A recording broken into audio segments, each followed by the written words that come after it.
LoveLore Library. Chapter 153.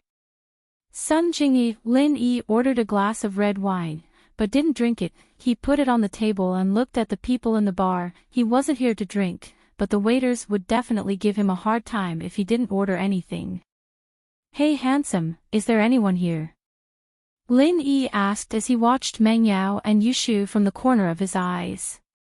Someone walked over to Lin Yi's table all of a sudden. Lin Yi raised his head to see a 27 or 28-year-old, dressed elegantly. The light in the bar was dim, but one could still see the woman's good figure and perfect facial contours. This was undoubtedly a woman with a lot of money, and she was even more alluring and captivating compared to Meng Yao, Yushu, and Tang Yun. The woman's eyes flashed with cunningness, and one could tell that she was a veteran who frequented bars.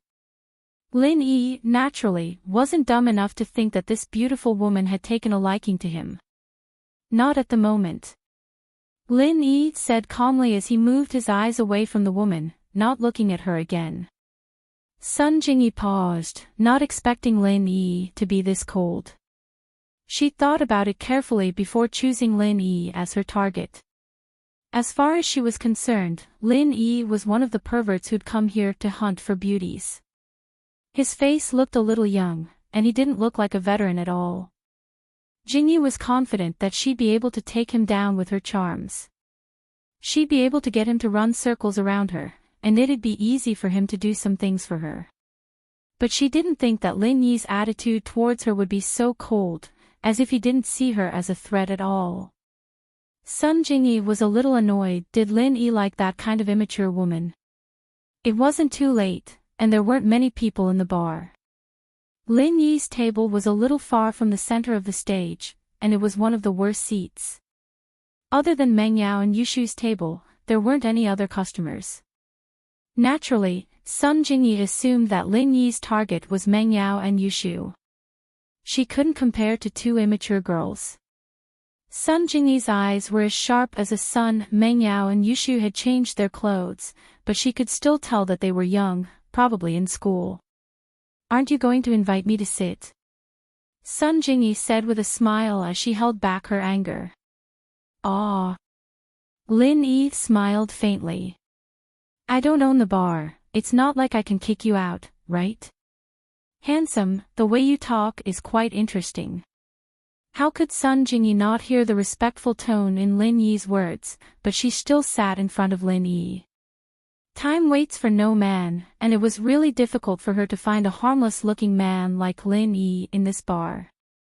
She just got rid of one trouble, and another trouble came knocking on her door.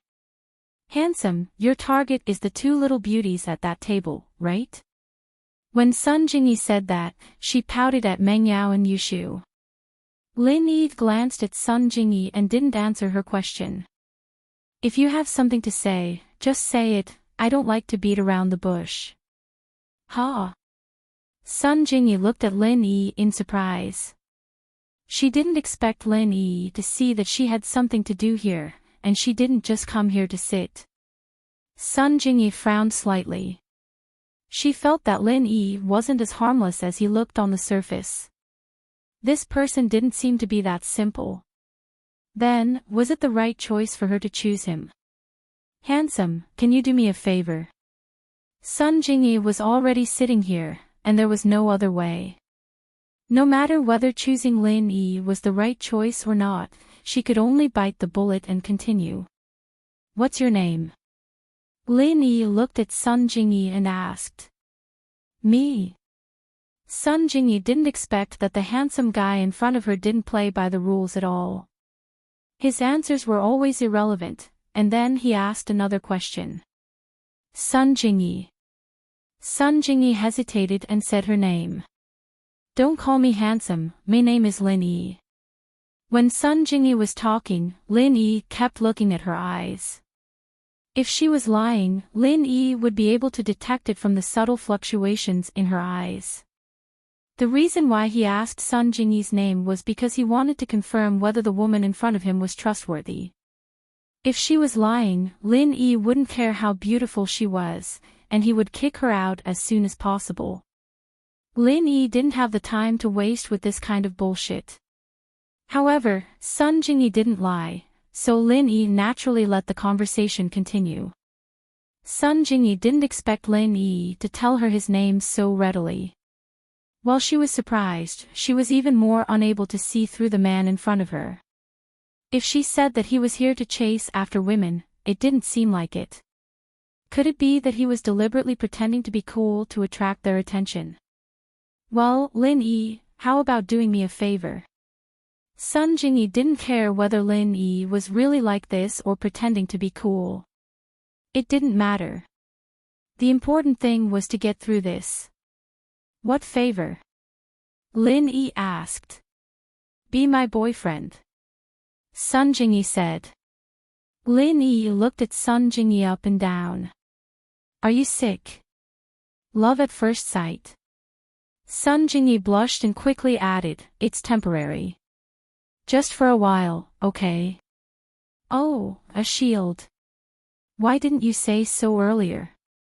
Lin Yi immediately understood Sun Jingyi's meaning. This wasn't the first time he had done something like this. The reason he was brought here by Chu First Miss was to be her shield, even though he hadn't really gotten into the role yet. I thought you were a love-struck fool. Sun Jingyi was speechless. Only the man in front of her could say such sarcasm. It turns out that women can get so angry when they are ignored. Sun Jingyi had the urge to kick Lin Yi to death. If not for the fact that time was tight and she needed Lin Yi's help, Sun Jingyi would have left long ago. And, it's great that you understand. Cooperate with me later. You don't have to say anything, I'll handle everything, Sun Jingyi said. Once this is done, I'll treat you to a feast. There's no need for a feast. Just give me some money. I don't have time. Lin Yi was speaking the truth. After this was done, he still had to escort the two misses home. How would he have the time to eat a feast? If Chu Mengyao knew about this, wouldn't she explode? Sun Jingyi really didn't know how to describe Lin Yi. Was he blind? When he was looking her up and down just now, he purposely looked at her chest greedily. However, he rejected the opportunity to have a meal with her alone, and asked her for money. Was he acting cool, or, Sun Jingyi now felt that the possibility of Lin Yi acting cool was very low. It wasn't like Sun Jingyi had never met people who intentionally acted cool. She knew very well how attractive her appearance, figure, and charm were. Chapter 154. The professional shield men like this were usually very gentlemanly and polite, but there was a certain indifference in their attitude, purposely ignoring Sun Jingyi's charms in order to get her attention. But it was the first time she'd met a man like Lin Yi, who'd just exchange a feast for money. This wasn't just putting on an act, it meant that Lin Yi didn't want to have anything to do with her in the first place. As far as he was concerned, a feast wasn't as good as money. Sun Jingyi was a little annoyed at the thought, was there something wrong with this guy's brain? He only liked those two girls. She wasn't as good as they were. It was the first time Sun Jingyi had suffered such a blow. She was even regretting her decision to work with someone like this. Of course. Sun Jingyi said, forcing herself to remain calm. I'll give you 1,000 kwai if you succeed. What do you think? Deal. Lin Yi nodded. Wouldn't he be an idiot if he didn't take the money? Lin Yi, on the other hand, realized that he had the potential to be a shield. He could open a shield company if he lost his job, and he wouldn't have to starve to death. Meng Yao and Yushu, naturally, saw Sun Jingyi sitting down at Lin Yi's table. It was too noisy in the bar, and they couldn't hear what they were saying. Shu, what's this guy trying to do? Who's that woman? Meng Yao frowned as she glanced at Lin Yi's table. She had to admit that the woman was very attractive. Even Meng Yao was impressed by her attractiveness. I don't know, but it looks like she's trying to hit on Shield Bro. Yushu couldn't hear the conversation between Lin Yi and Sun Jingyi either. miss? Meng Yao asked, taking a look at Sun Jingyi's temperament. She didn't seem like one of those prostitutes. Maybe. Yushu wasn't too sure either. Let's see, it looks pretty fun. Oh, look, there's a guy a little less handsome than Shield Bro coming over, looks like he's looking for trouble. Meng Yao followed Yushu's gaze and saw a man walking towards Lin Yi. He's here. You must cooperate with me. Sun Jingyi looked at Lin Yi nervously. No problem. Lin Yi didn't care at all. Jin Yi, why did you come in while I was paying the fare? A handsome man in a high-end casual Armani suit said as he quickly walked over. Although the man's pace was very fast, he did not lose his gentlemanly demeanor. At first glance, one could tell that he was the kind of noble son who had a good upbringing. This kind of natural bearing was very difficult to cultivate. Of course, Lin Yi was an exception. He could pretend. During a mission, you had to blend in with different characters as fast as you could, and you had to do it flawlessly. Death was the only thing that awaited you otherwise. Lin Yi looked at the man indifferently, not saying a word. Sun Jingyi had already said that he didn't need to say anything. But there was one thing Sun Jingyi wasn't lying about. Her name was indeed Jin Yi. Chintian, didn't I tell you that my boyfriend is waiting for me here? What are you doing here? Sun Jingyi said with a slight frown. Jin Yi, I think you know what uncle and aunt mean. I came to Songshan to ask for their permission, and they asked me to come here to take care of you. The man called Chintian didn't get angry, not even looking at Lin Yi. It was almost as if he was ignoring him. Chintian, I think you don't get it. I've made it very clear that I have a boyfriend. If it's just the care and concern of an older brother, I'll be more than happy to accept it. Sun Jingyi replied faintly. Let me introduce you. This is my boyfriend, Lin Yi. Jin Yi, I don't care if you had a boyfriend or not. I don't care about that. I've been studying abroad for so many years, you have the right to live your own life. Chen Tian said. But now, I hope that we can start anew. This is what my parents want, and what your parents want as well. I think you understand. Ha. That's funny. Sun Jingyi curled her lips. Chen Tian, don't you think that's funny?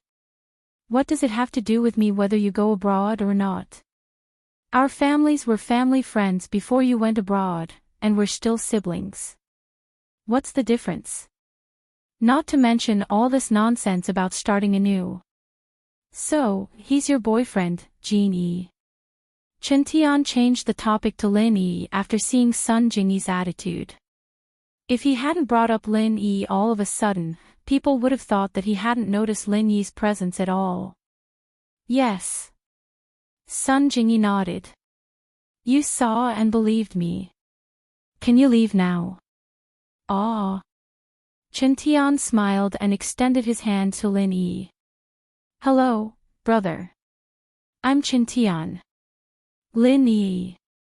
Lin Yi reached his hand out and shook Chen Tian's hand just as he was about to let go. He felt a strong force clamping down on his palm. This Chen Tian really wasn't satisfied yet. He was looking for trouble. But Lin Yi didn't retaliate, letting him do as he pleased. Back when his Shifu made him punch trees with his bare hands, Lin Yi didn't feel any pain like this anymore. Plus, the art of dragon mastery had successfully broken through the first stage, and was now at the peak of the first stage. Breaking through and not breaking through were two completely different concepts. Lin Yi's entire body had changed noticeably, and his body's coordination had reached unprecedented perfection. If he'd been in the same situation as last time, he might have been able to handle it without getting injured. But that injury was mostly due to the nurse behind him, Guan Xan, as well as confusing the robbers. After all, how strong could a person who'd been shot be? As a result, the bones in Lin Yi's palm didn't hurt at all, even though Qintian's grip had changed the shape of his bones. His body structure had changed, and the flexibility of his bones was different from a normal person's. Qiantian had no choice but to let go after realizing that it didn't work. It wasn't like he'd be able to hold the guy's hand for too long. Of course, Qiantian didn't think that it was completely ineffective. His family's martial arts were all focused on the hands, and while he didn't use any of his family's martial arts when he pinched Lin Yi, Qiantian was very confident in his own hand strength. As far as he could see, it wasn't that Lin Yi didn't feel pain, but that he had a high tolerance level and was just pretending to be fine. He just didn't want to lose face in front of Sun Jingyi. Chapter 155. Treacherous. One had to admit, Qiantian was a treacherous person. He wanted to mess with Lin Yi, but he didn't want Sun Jingyi to see through him. He was the kind of person who was treacherous. "You don't mind if I join you, do you?" Qiantian said, but he'd already pulled out a chair and sat next to Lin Yi and Sun Jingyi's table. It was a table for two, but an extra chair wasn't a problem. The atmosphere at the table grew a little awkward with Qiantian's presence. Jingyi and Lin Yi didn't know each other in the first place, so she didn't dare say too much, afraid that Qiantian would find out if she did. Qiantian had wanted to mess with Lin Yi earlier, but hadn't succeeded. He was a little annoyed that he'd kill him if Sun Jingyi wasn't here. Where'd you get rich from, brother?" Qiantian found a topic to talk about since no one was talking. He wanted to find out more about Lin Yi's background. Qiantian was feeling really down today. He'd flown all the way to Songshan to be able to spend time with Sun Jingyi, but Sun Jingyi had used the excuse of having a boyfriend as soon as he'd suggested it. He'd thought that she was just brushing him off, and naturally, Qiantian didn't believe her. He kept on trying to convince her, and Jingyi, on the other hand, told him that her boyfriend was waiting for her at the bar. She didn't think that Qiantian would be so shameless as to follow her. Sun Jingyi had an idea in the heat of the moment, so she dragged Lin Yi along. Qiantian hadn't been back in the country for long, so he didn't know much about Sun Jingyi's life in Songshan. He couldn't be sure that she had a boyfriend, so he could only investigate carefully. No need to get rich. Lin Yi's impression of Qiantian had taken a nosedive. He hadn't wanted to get involved in his relationship with Sun Jingyi, but Lin Yi wasn't going to hold back now that the guy was trying to intimidate him. "Don't need to get rich." Qiantian didn't quite understand what Lin Yi meant by "don't need to get rich." Did he mean that his family was rich and didn't need to earn money? The clothes he was wearing weren't too good either. They were all cheap street stalls. Could it be that this kid was pretending to be a pig to eat a tiger? "Allow me to introduce myself. I'm Wu Qiantian, Jingyi's childhood friend." Qiantian nodded to Lin Yi, extending his hand again. "There's no need for a handshake. You almost killed me just now."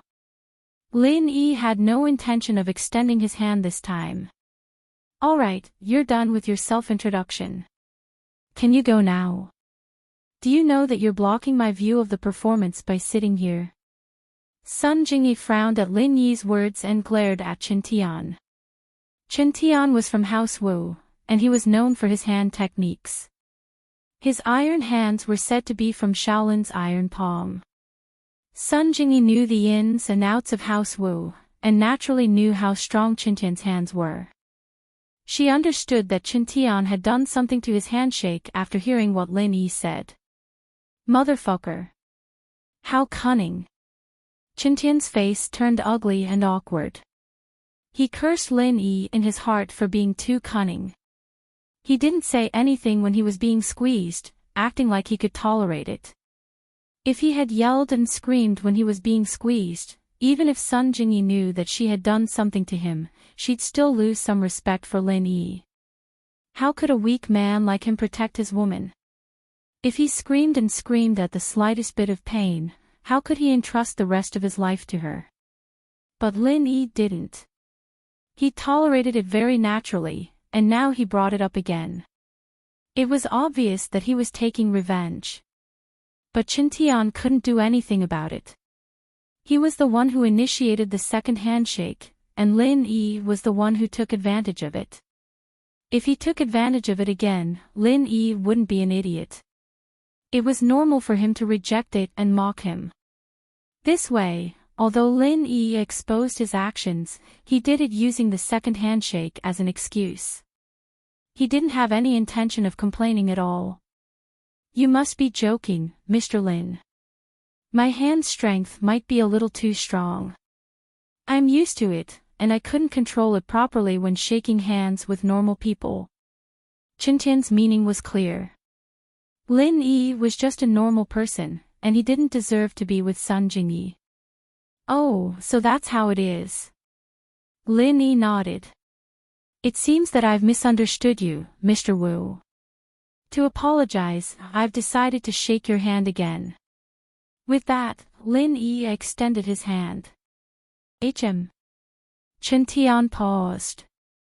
He didn't think that Lin Yi would agree to shake his hand again. What was going on? But no matter what, Lin Yi was already like this, and he couldn't lose face. He extended his hand as well and shook Lin Yi's hand. Ouch! Chintian felt an unparalleled pain from his hand. Looking at the smile on Lin Yi's face, Chintian knew that the kid had taken his revenge on him. Chintian was caught off guard when Lin Yi squeezed his hand, and he cried out subconsciously. How many years had it been since his hand was this painful? That was why Chintian cried out. Of course, he didn't think too much about it. He blamed the pain on Lin Yi's sudden counterattack, catching him off guard. That was why his hand hurt so much. He didn't think that a normal person, no matter how much strength he used, could pinch his hand like this. But the anger had already gotten to his head.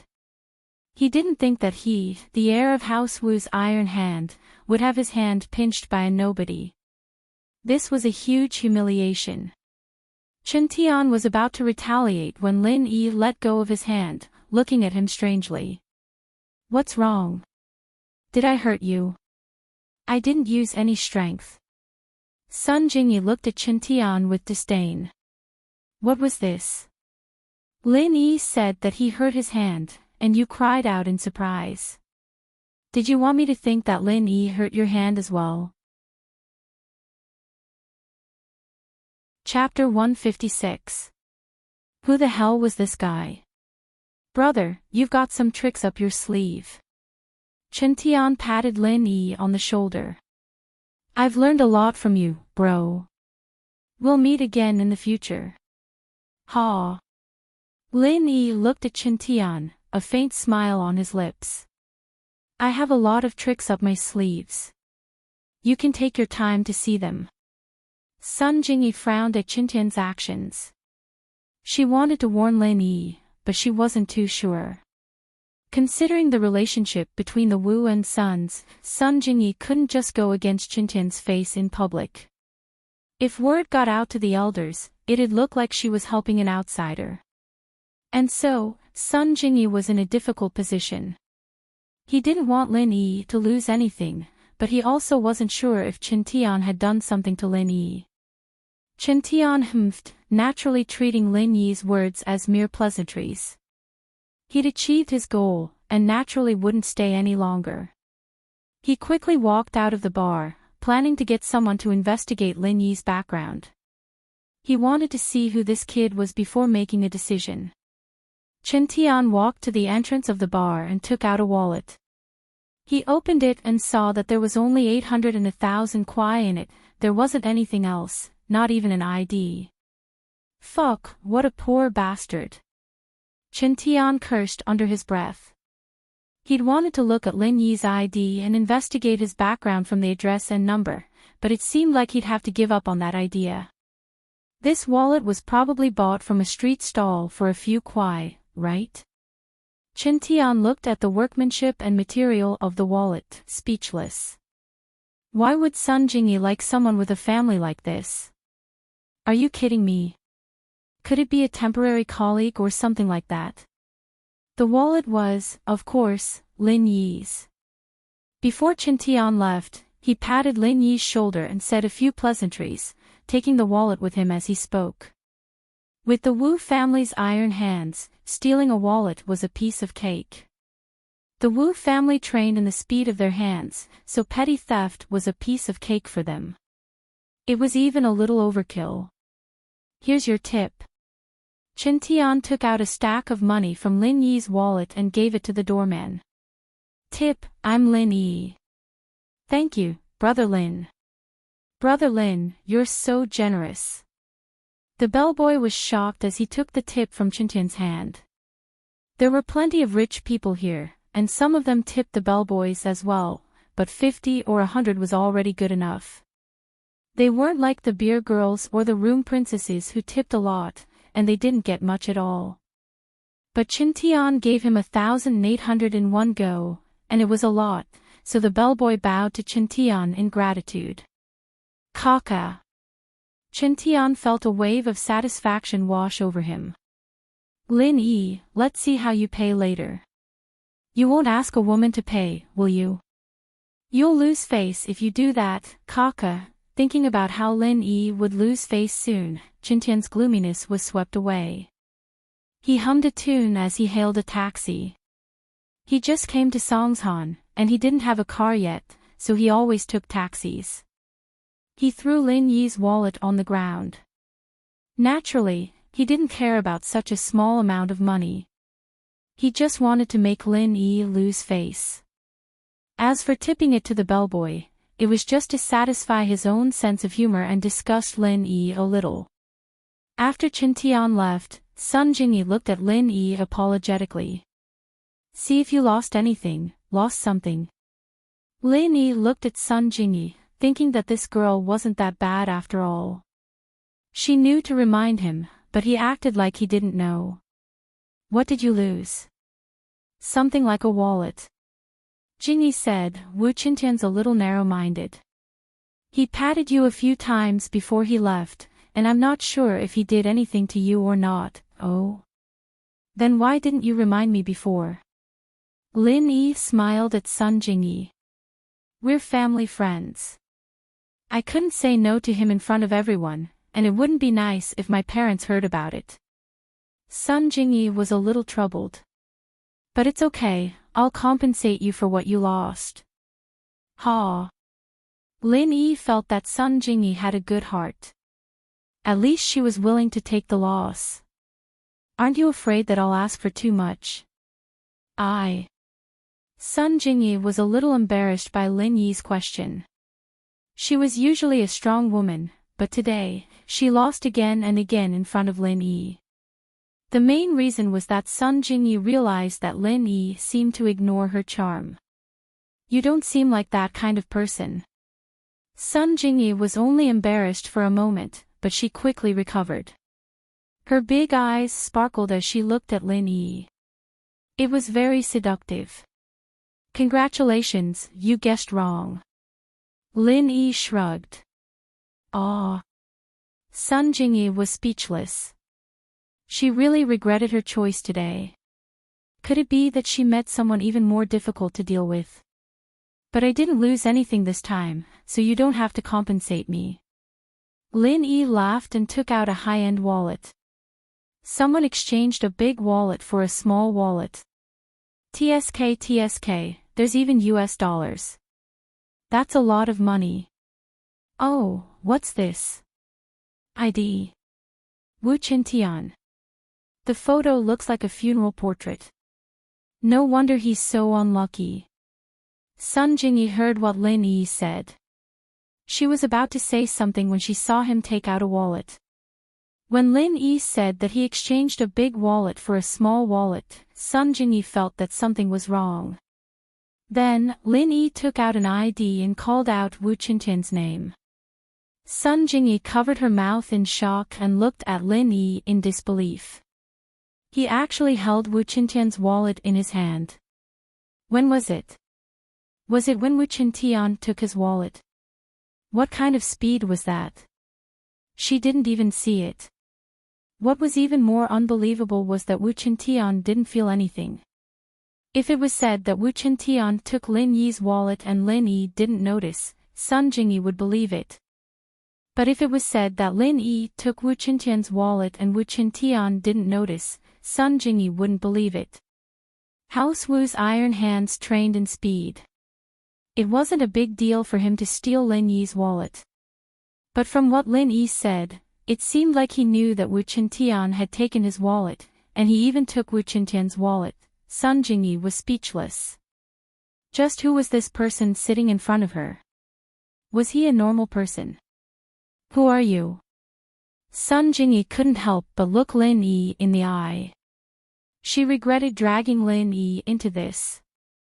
It seemed like Lin Yi wasn't someone who was easy to deal with. The guy had been pretending to be weak all this time. However, when she saw Lin Yi's serious look, it didn't seem like he was lying. She was a little skeptical. Really? But don't worry. I promised you that I won't tell anyone. And then you give me 1,000 yuan, and then you can go. Lin Yi nodded. Sun Jingyi didn't break her promise. She took out her wallet, took out 10 bills, and handed them to Lin Yi. Lin Yi didn't count them and took them directly. You don't want to leave me your phone number? Sun Jingyi saw that Lin Yi didn't speak after receiving the money. She was a little annoyed. Generally, men will take the initiative to ask for my phone number, right? Even if she didn't give it to him, he'd force his phone number to her. It seemed that her charm wasn't as attractive as those two young girls to Lin Yi. 152XXXX1234. Lin Yi gave her his phone number. Remember to prepare the money before you call. The waiter was walking over when Lin Yi said that. He was about to put the chair Wu Qintian had moved over when he heard what Lin Yi said. He was speechless when he saw the stack of bills in Lin Yi's hand. So this guy was a pretty boy. He looked at Sun Jingyi and didn't know what to say. She was so pretty, did she have to do this? She just needed to wave her finger and there would be countless men lining up. And she even had to spend money. Sun Jingyi blushed a little under the waiter's stare. She knew that he misunderstood. She glared at Lin Yi angrily and left in a hurry. Looking at that cocky expression on Lin Yi's face. The waiter thought to himself, did this guy have some sort of godly skill? She'd never been so embarrassed in front of a man, but today, she'd fallen for a boy younger than her who didn't play by the rules. It made Sun Jingyi lose a lot of face. But no matter what, Lin Yi did help her get rid of Wu Qintian. Although it was only for a while, Qintian would come back in a few days. She'd still be able to hide for as long as she could. At that moment, a certain unlucky guy was sweating profusely as he flipped through his clothes. Wait a minute, he remembered that he'd brought his wallet with him when he left. Why was it gone? Do you have money or not? You look so refined. Are you trying to renege on your debt? The taxi driver said impatiently. Bro, I forgot my wallet. It's in the hotel room. I'll go get it and pay you later, okay? Qintian cursed his own luck. He wouldn't have given Lin Yi's money to the doorman if he knew this was going to happen. He could have just left 100 behind. Are you kidding me? You think you can come back after you go up? Where am I supposed to find you? The taxi driver didn't believe Qintian. Call your friend to send the money, or don't leave. Qintian was new to Songshan, and he didn't know anyone here. Who would he know? Bro, why don't you come with me upstairs to get the money? Come with you? Are you kidding me? What if someone ambushes me up there? The taxi driver wasn't stupid. Plus, it's forbidden to park here for long periods of time. What if the police come and give us a ticket? Don't waste time, call them now. All right. Qintian was speechless. He dialed Sun Jingyi's number. Jingyi's phone rang just as she walked out of the bar. She looked at the caller ID and saw that it was Wu Qintian. Sun Jingyi didn't expect this guy to call her so soon after she left. She hung up impatiently and saved the number Lin Yi gave her in her phone. He needed to investigate him and teach him a lesson. Some people were unlucky because of their own reasons, but they just had to put the blame on others. Chen Tian was one of those people. He felt that if it wasn't for Lin Yi, his relationship with Sun Jingyi wouldn't have been this stiff, and he wouldn't have forgotten to bring his wallet either. Wait, that's not right. He paid for the cab when he went to the bar, and his wallet was still there. Could it be that he forgot it in the cab? At first, Meng Yao was still bothered by the fact that Lin Yi was hitting on an adult, but when Chen Tian came, she started to see what was going on. Lin Yi was being used as a shield by that woman. Meng Yao breathed a sigh of relief, but at the same time, she was a little pissed off. What right did he have to do that? He was her shield, and now he was being used by another woman. What was going on? But Meng Yao couldn't do anything about it, and Yushu, on the other hand, looked like she was watching a good show. Meng Yao had no choice but to watch Lin Yi put on a show. She couldn't help but call Lin Yi a money grubber when she saw him take 1,000 kuai in the end. Yao, I think Shield Bro's really good. Yushu was a lot more observant than Meng Yao. That wallet in his hand, he got it from that guy in the suit. Meng Yao was a little speechless. You're quite observant, aren't you? Tell him to hand it over when we get home and confiscate all his illegal earnings. All right. Yushu nodded in agreement. I'll leave it to you then. Meng Yao gave the task to Yushu after seeing how enthusiastic she was. Yushu blinked. I say. Yao, we haven't ordered anything to drink yet. We were just watching the show. Maybe we should get something to drink first. Once again, Yushu used her specialty to change the topic. All right. Meng Yao, of course, knew what Yushu was thinking. But she was just saying it casually. Meng Yao didn't care about that little bit of money Lin Yi had. She only said that because she was angry at Lin Yi. She didn't forget to make some extra money while she was protecting herself at night. Yushu called the waiter over and ordered a couple of drinks from the menu. They were all weird names, and the two had never been to a bar before.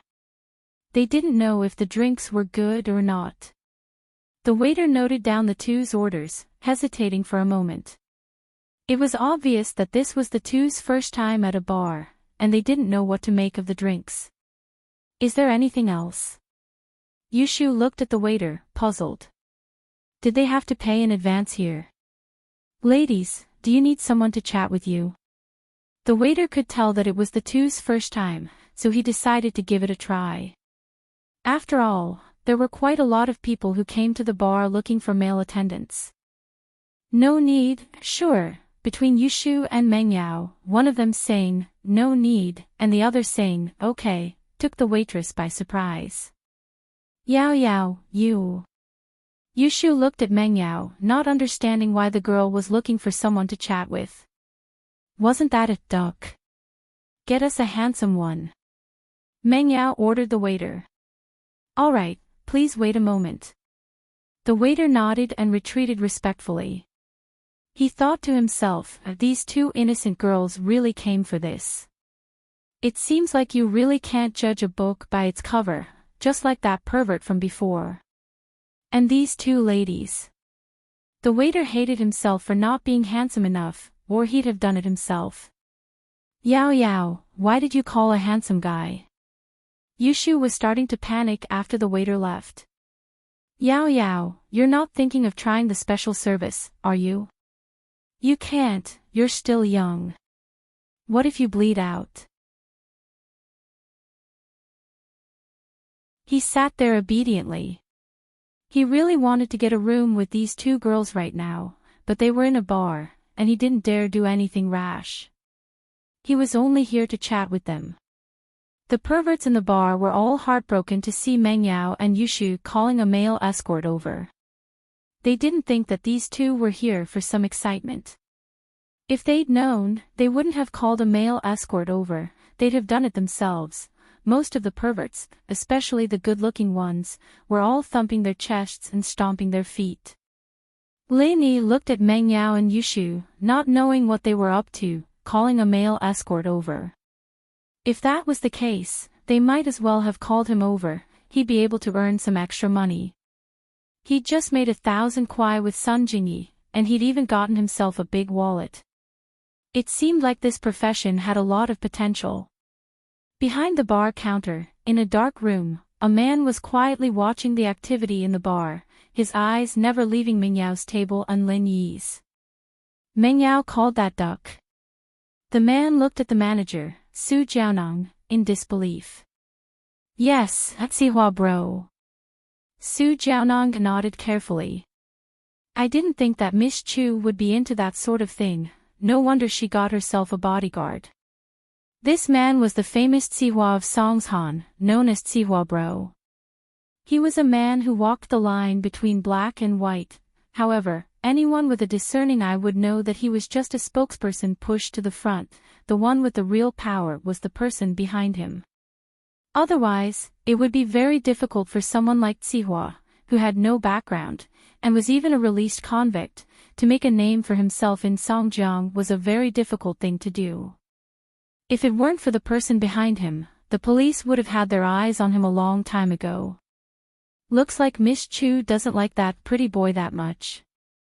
Sihua said faintly as he watched Meng Yao ignore the male escort. Don't you see that table over there? That's Miss Chu's bodyguard, he's much better looking than that pretty boy. Should I get another one then? Jiaonang asked carefully. It's fine, they're probably just here for a taste. Sihua thought lewdly. It seemed that this Meng Yao girl was quite the slut, having a man at home and coming out to mess around, even bringing a sugar daddy with her. What a pity for that man. What was that man's name again? Right, Lin Yi. It seemed like he'd have to have a good talk with him, so that he wouldn't ruin his plans. Sihua bro, what do we do now? Jiaonang didn't know how to respond to Sihua bro's words.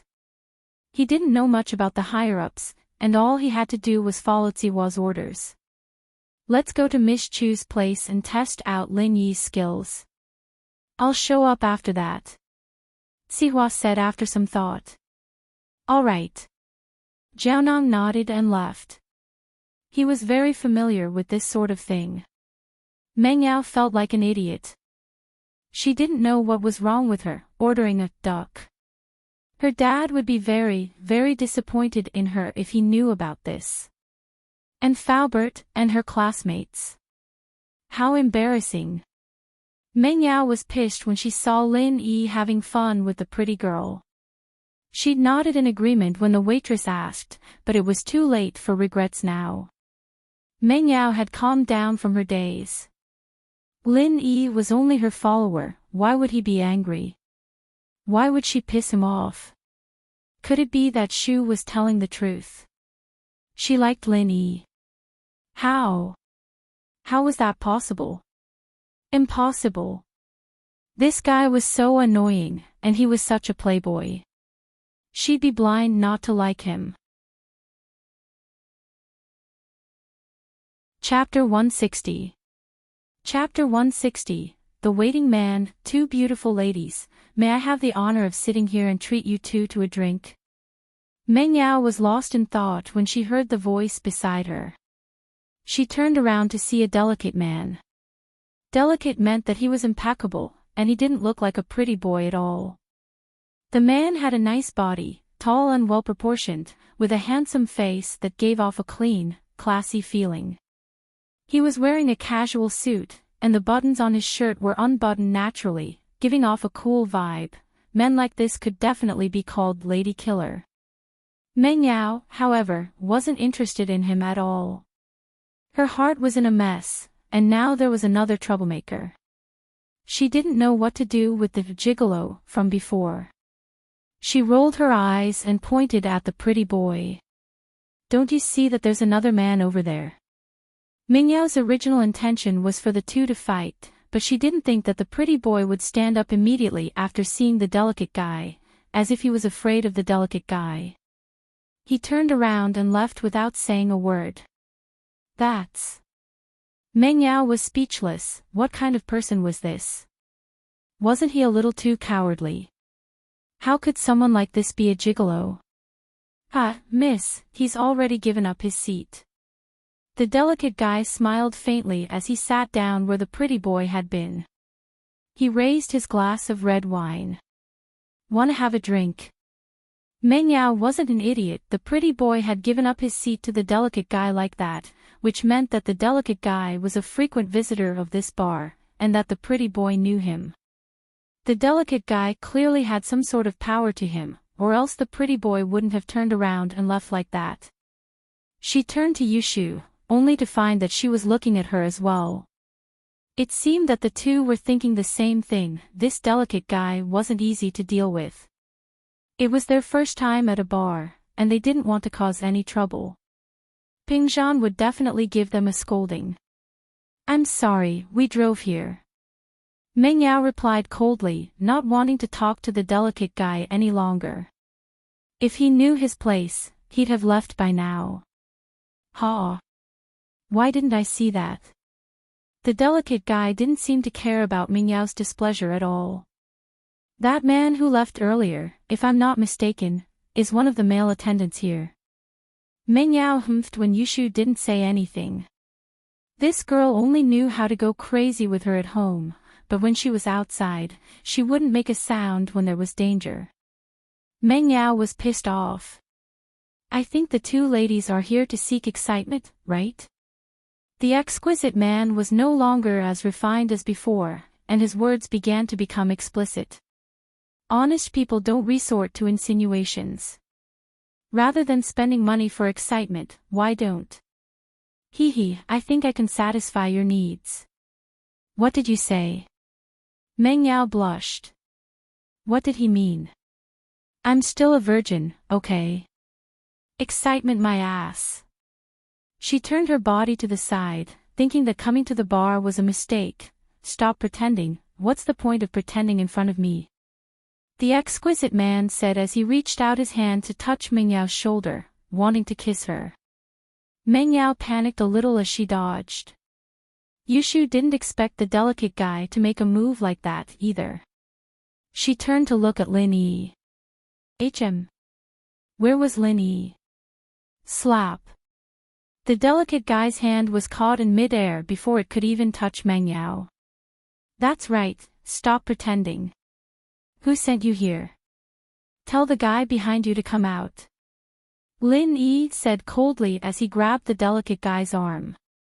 The delicate guy had a delicate face, but he wasn't a pretty boy. On the contrary, he was very powerful. He was one of Zihua's most trusted underlings, and his hands were stained with blood. Lin Yi could tell from the guy's aura, but normal people wouldn't be able to tell. This was also why Lin Yi grabbed the delicate guy as soon as he made his move. Who knew if he'd do anything to Meng Yao? The delicate guy's scalp went numb. He was talking nonsense to Meng Yao, but his eyes were on Lin Yi from the corner of his eyes. He'd noticed that Lin Yi didn't seem to care about what was going on here, and that was why he'd reached out to take advantage of Lin Yi. He didn't think that Lin Yi would appear behind him and grab his arm. The delicate guy was a master himself, and Lin Yi's speed allowed him to appear behind him without him noticing. This made the delicate guy break out in a cold sweat, fast. That was the delicate guy's only thought. He already had the strength of an early phase of the golden class, and compared to a normal person, he was much stronger. An early phase of the golden class already had the strength of a special ops soldier, but the delicate man could feel that Lin Yi's strength was above his. If he wasn't mistaken, Lin Yi should be at the middle phase of the golden class. Of course, this was just the delicate guy's guess. Lin Yi looked like he was just sitting there, doing nothing, but in fact, he'd been on high alert since the beginning. They left the villa area, and when they turned the corner, a black Buick was following them from afar. The Buick's tracking skills were very good, but it couldn't hide from Lin Yi. This kind of tracking skill was good in the city, but it was useless in a battlefield. Of course, before the Buick did anything drastic, Lin Yi couldn't be bothered with it. It seemed like the Buick had been parked at the corner, waiting for an opportunity to follow them. There were 24-hour surveillance cameras in the villa area, so they could only stop at the corner of the villa area. When Yushu parked the car in front of the floating cloud bar, the Buick sped around the entrance without stopping. Lin Yi couldn't help but wonder. If these people were here to follow Meng Yao, then even if they didn't enter the bar, they should have parked their car near the bar, waiting for an opportunity to make their next move. But they didn't do that. Of course, Lin Yi didn't think that these people had nothing better to do, following them halfway and then going back. The only possibility was that they had people in the bar, and they didn't have to follow them anymore. But it was a bit of a coincidence that the bar Meng Yao and Yushu chose had their people in it. As a result, Lin Yi had been on high alert ever since he entered the bar. He didn't believe that the other party would let go of this opportunity so easily. He didn't want to use it to cause trouble. Chapter 161. Division of Strength. The reason why Lin Yi was so sure was simple. It didn't matter if the escort was a coward or not, or if he didn't want to piss off the exquisite man. He represented the bar, and he was a member of the bar. No matter how powerful the exquisite man was, he wouldn't disregard the bar's reputation and kick the escort out. At the very least, he'd have to give the escort some tips as compensation. But the escort didn't even say a word when he saw the exquisite man. He just stood up and left, meaning that the exquisite man was very likely a member of the bar. That was why the exquisite man left without hesitation. After confirming that, Lin Yi didn't bother playing tricks with the exquisite man. Beating him up was easy, but they were in the bar, and Lin Yi didn't want to use simple and violent methods to solve the problem. He could beat up one person, or even a group of people, but that would expose his strength in front of everyone. It wouldn't be his full strength, but it would attract more attacks from the enemy. These people were different from Pinliang and Zhou Ruoming at school. Lin Yi could tell that even Ping Zhan was wary of the people who were after Meng Yao. It wasn't just one person, but an entire organization. What was revealed now was only the tip of the iceberg. And so, Lin Yi decided to expose the exquisite man's goal and let the mastermind come out and talk. That way, he wouldn't have to expose his strength too early, and he'd be able to find out more about the enemy. Up until now, Lin Yi had only shown off his speed. He hadn't revealed his true strength when he blocked the shot in the bank, or stole the gun from the car. Just now, when he grabbed the exquisite man's arm, Lin Yi had used a strength that was only slightly higher than the exquisite man's, giving him the wrong information. Nowadays, martial arts were divided into 4 levels: Sky, Earth, Mystic, and Yellow. Each level was further divided into early, mid, and late stages. In fact, this was also a general classification for the evaluation of strength. Different families trained in different techniques, and there might be some slight differences between two people who were both in the early phase of the golden class, but it might not be too big. This was what Lin Yi learned when he was in the special forces, but his old man and his master did not use this kind of ranking to determine strength. The old man paid particular attention to body refining, which was also commonly known as external martial arts. However, he used his own Chinese medicine to transform the body. His master, on the other hand, paid particular attention to assassination. Although he needed to train his body in the early stages, he mainly focused on sneak attacks and speed. With the old man's forging, Lin Yi's current strength was roughly on par with the peak of the late phase of the golden class. But with a sneak attack, he could still take out a mystic class master. Experts of this level were rare in the city, at least on the battlefield. Lin Yi had only met one expert of this level, and it was a foreigner. The art of dragon mastery that Lin Yi trained in was a bit like the internal martial arts that some families trained in. But so far, the first level didn't have much effect on his strength. Training in the art of dragon mastery only had the effect of cleansing and improving the body. Old Lin's Chinese medicine only changed the muscles, and didn't have much effect on the organs. But the art of dragon mastery was different, it could transform the entire body. So far, Lin Yi only found out that the art of dragon mastery had an absolute advantage against fatigue. What he just found out was that the energy in the body could help those who were sick. Other than that, although the art of dragon mastery was magical, it was only the first level, and it didn't increase his strength that much. But there was an obvious improvement that surprised Lin Yi, and that was that Lin Yi could feel the energy waves from the exquisite man. This was something he'd never experienced before. He'd fought against Golden Class and even Mystic Class masters before, but he'd only be able to gauge his opponent's strength after the fight. But now that he'd mastered the first stage of the art of dragon mastery, he could actually feel the energy waves he'd absorbed from the delicate man's body. He should also be a practitioner of internal martial arts, but Lin Yi didn't know what kind of martial arts he was training in.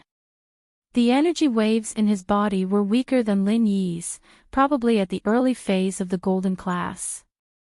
So Lin Yi created the illusion that he was slightly stronger than him, making him think that he was at the peak of the early phase of the Golden Class, about to break through to the middle phase.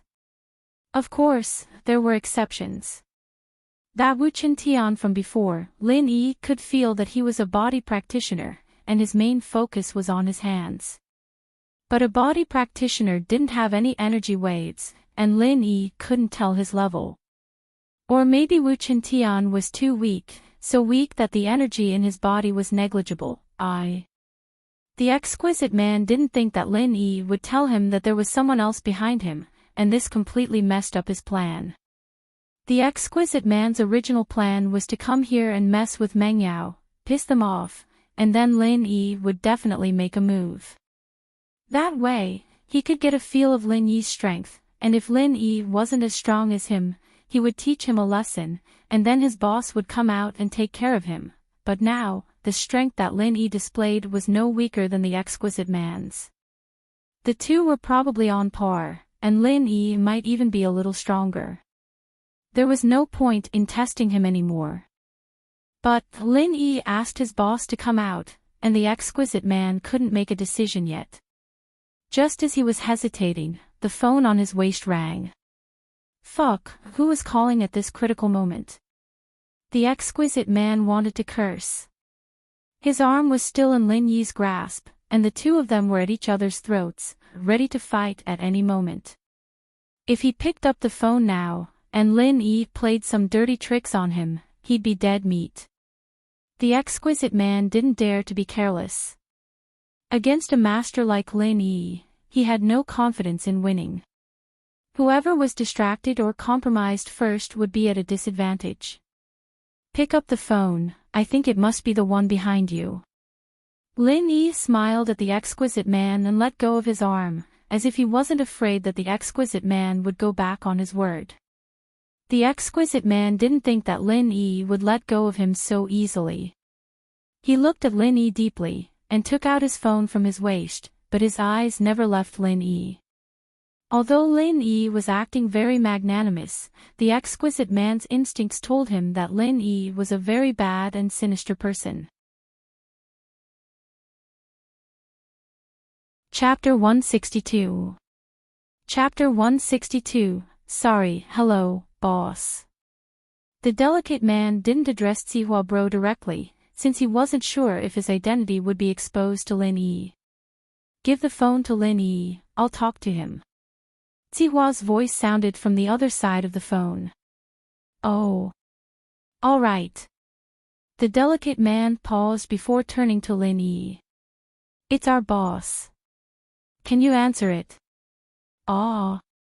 Lin Yi smiled as he took the phone from the delicate man's hand. Go ahead. Lin Yi, right?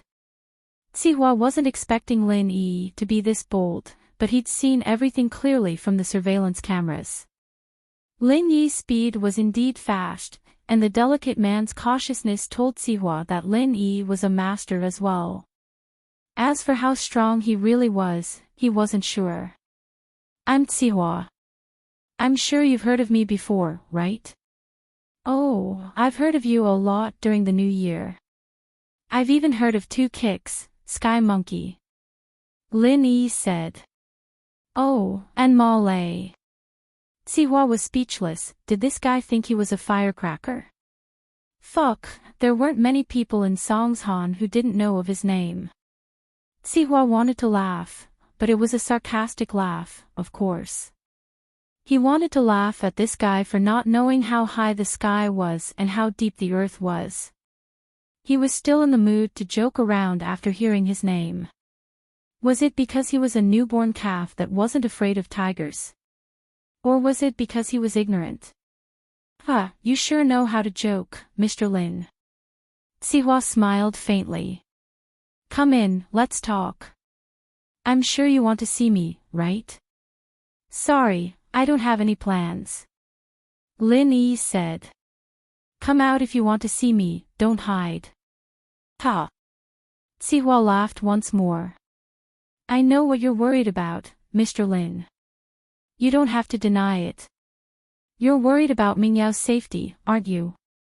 Lin Yi didn't reply, but he had to admit that Sihua was right. Lin Yi wouldn't hesitate to climb a mountain of blades even if Sihua asked him to, but there were Mengyao and Yushu here.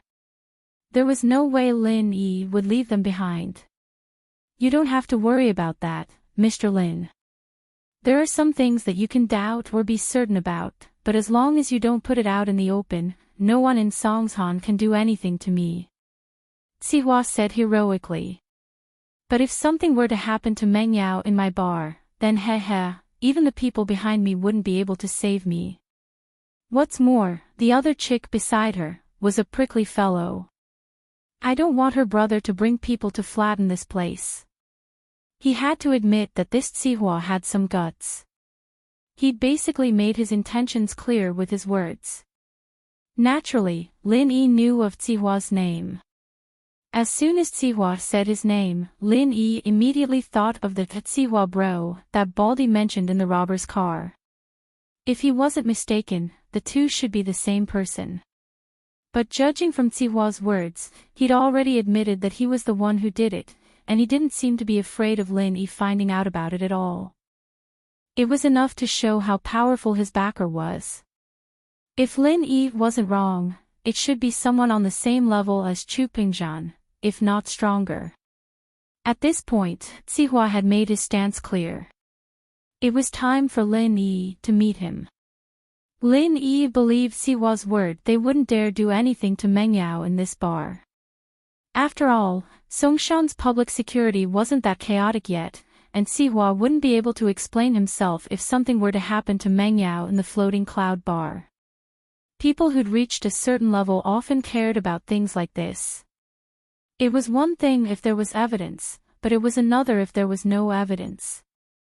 It didn't matter how things were done in the dark, but it was a different story if it was done on the surface.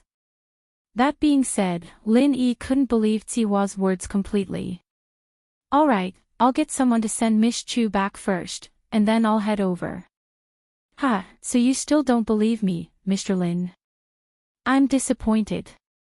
Sihua, naturally, understood Lin Yi's worries.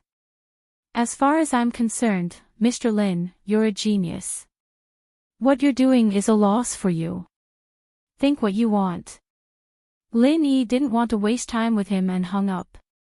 Hello. Hello. Hello. Fuck.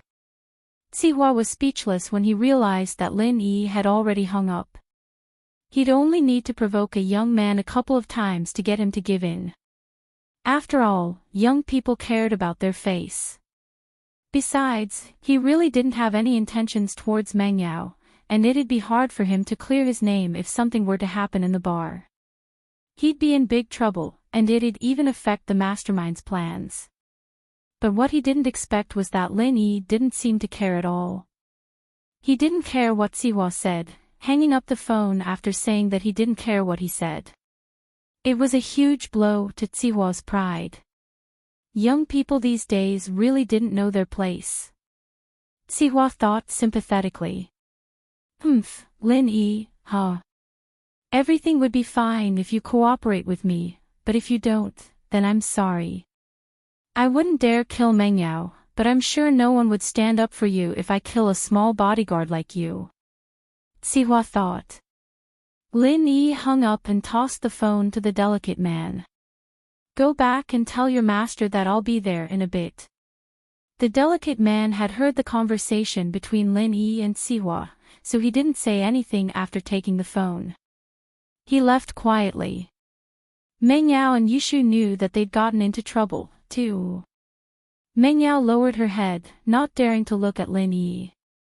She didn't know what was going on in her mind, but on the one hand, she hated Lin Yi a little, but on the other hand, she didn't hate him. I'll call Faubert and ask him to pick you guys up. Lin Yi said as he pulled out his phone to call Faubert. Lin Yi, can you not tell Faubert that we can go back by ourselves? We didn't drink. Meng Yao said, feeling a little guilty when she heard that Lin Yi wanted to talk to Faubert. Ha! Lin Yi smiled faintly. What happened today was no small matter, and there was no way he could hide it from Pingzhan. Lin Yi had to talk to Pingzhan about his meeting with Sihua, and so he couldn't fulfill Meng Yao's request. Chapter 163. Chapter 163. Lin Yi's golden finger. Meng Yao wasn't an idiot. She'd thought that the exquisite man was here to take advantage of her, but after hearing the conversation between Lin Yi and the exquisite man, she understood that these people were here for her. Miss Chu, I have to be responsible for your safety. Lin Yi said solemnly, a complete change from his usual carefree attitude. I'll only be at ease if Faubert brings you back safely. But Meng Yao wasn't expecting Lin Yi to reject her so mercilessly after she'd apologized to himself. She felt a little embarrassed. This was the first time she'd lowered her head to him, and yet Meng Yao was a little pissed off, but she knew that Lin Yi was doing this for her and Shu's safety. She stomped her foot on the ground, but didn't say anything to make fun of Lin Yi. Meng Yao would have been pissed off if it had been any other time. She'd already lowered her head and apologized. What more did he want? Besides, it was all because of you. If it weren't for the fact that you were flirting with an auntie, would I even need a male escort? In Meng Yao's eyes, Sun Jingyi had turned into an auntie. Lin Yi had already called Faubert and told him the location, and Faubert said that he'd head over immediately. Yushu stuck her tongue out. Shield bro, it's actually Mai and Yao Yao's first time at a bar. There's something wrong with this bar, let's go to another one next time. Lin Yi nodded, not saying anything. It was normal for Meng Yao and Yushu to come to a bar. It was rare for rich girls like them to come to a bar for the first time. Lin Yi was speechless about their weird behavior of calling a male escort over. In actuality, both Meng Yao and Yushu weren't bad people on the inside. Miss Chu had a bit of pride and self-esteem, cold on the outside but warm on the inside. Miss Chen was a troublemaker, but she was also very easygoing. After spending so much time with them, Lin Yi no longer felt conflicted and had to deal with them. Yushu blinked in surprise, blinking her eyes. Shield bro, you're not mad. You can come back again next time, as if he wasn't mad at all. Lin Yi asked. Why should I be angry? Lin Yi smiled and said, you two go back and rest early. I still have something to take care of, so I might go back very late. Don't wait for me. Oh. Be careful then. Yushu nodded. Meng Yao looked at Lin Yi and Yushu chatting casually, feeling a little bad in her heart. Why was it that Shu and Yushu's relationship was so harmonious, but there seemed to be something between her and Lin Yi? However, what did it matter whether he got along with her or not? He was the follower her dad hired, and even if they didn't get along, he still had to listen to her. Why should she feel bad? Faubert came very quickly, and he wasn't alone. There were a few people behind him, and it was obvious that they were all martial artists, but they were all physical practitioners. They weren't very strong, but they were enough to deal with normal people, but they weren't a match for that exquisite guy.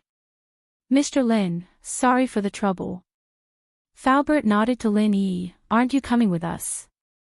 I still have something to do here. Lin Yi said, Falbert, you can leave with them first. I'll talk to Uncle Chu about this when I have time. Okay. Falbert didn't say anything else and left the bar with Meng Yao and Yushu. In fact, he understood that Lin Yi wouldn't have asked him to leave with Meng Yao and Yushu if it wasn't something urgent. It was better for him to go back with them himself. Lin Yi was obviously in trouble, and Falbert couldn't ask if he didn't want to talk about it. Lin Yi watched Falbert and Meng Yao leave the bar before standing up and walking in the direction the exquisite guy went. He passed the bar counter and saw the exquisite guy and an average-looking man waiting there. Mr. Lin, I'm the manager of the bar, Su Jiaonong. I'm very sorry about what happened earlier. The average-looking man said when he saw Lin Yi. Cut the bullshit. Where's Zihua? Lin Yi cut him off. Lin Yi didn't want to listen to bullshit like that. Jiaonong's face reddened a little at Lin Yi's interruption, but he recovered quickly. Please follow me, Mr. Lin. The person in front of him was someone the boss wanted to hire, and Li Yao, the exquisite guy, had said that Lin Yi wasn't any weaker than him. Jiaonong didn't dare act rashly either. Lin Yi followed Jiaonong and Li Yao to an office, and Jiaonong knocked on the door.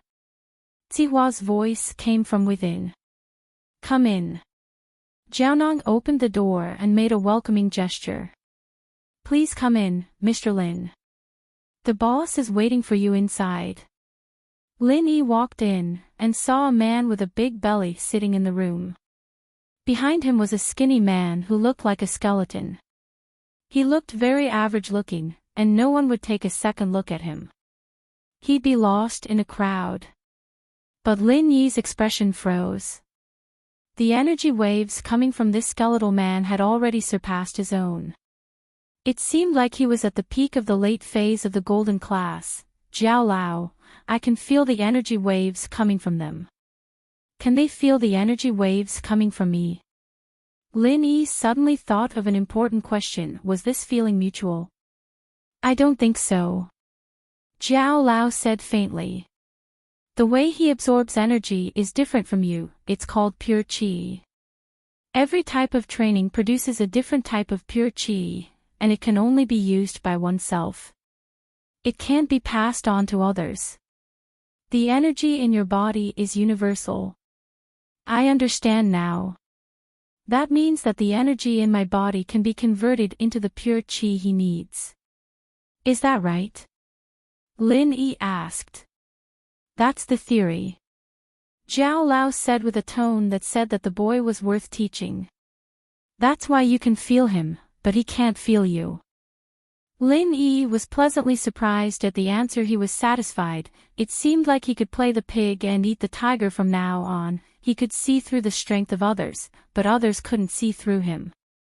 It was like a cheat running for his life when he saw that the opponent was too strong for him to win. Lin Yi's gaze lingered on the skeletal man for only a split second, and the man smiled faintly at Lin Yi. As far as he could see, Lin Yi was only at the peak of the early phase of the golden class. Normally speaking, Lin Yi wouldn't be able to see through his strength when he'd concealed his aura. Chapter 164. Who's stupid and naive? Have a seat, the pot-bellied man said as he looked at Lin Yi, assuming the posture of a superior. This person had to beat Zihua. As he spoke, Lin Yi was carefully observing the man as well. Zihua's first impression on Lin Yi was that he was domineering. The arrogance and confidence of a superior was all there was to it. He had to admit that his public image was quite successful. This was the aura of a tyrant, after all. Someone with a weaker aura would have been cautious and fearful in front of him.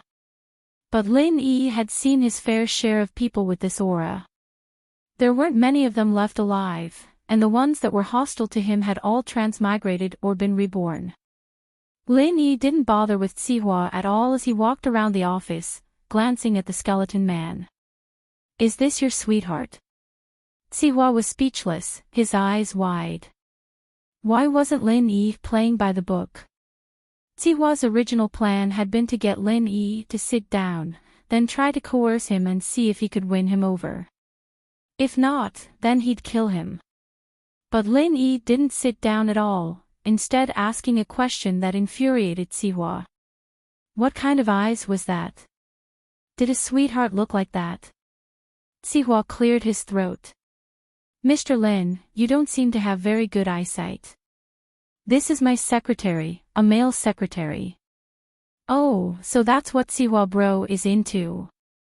Lin Yi nodded in realization. "I'm scared." "I say, fatty, you're not trying to do something to me, are you?" "Fuck." Sihua was going crazy.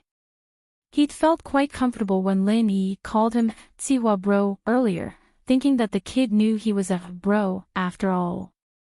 But the latter part of the sentence didn't feel quite right anymore. What did he mean by that? Sihua couldn't hold it in any longer and cursed at the sight of Sihua bro turning him into a fatty. Hee, I'm just joking. Don't be angry." Lin Yi smiled as he sat down on the sofa in front of Sihua. Lin Yi had said those words on purpose to piss Sihua off and test his bottom line. It was only when Sihua lost his head that he'd be able to reveal more of his thoughts in the following conversation. Now that he'd achieved his goal, Lin Yi naturally didn't want to waste any more time with Sihua. Sihua frowned. "Mr. Lin, let's not beat around the bush since you're here.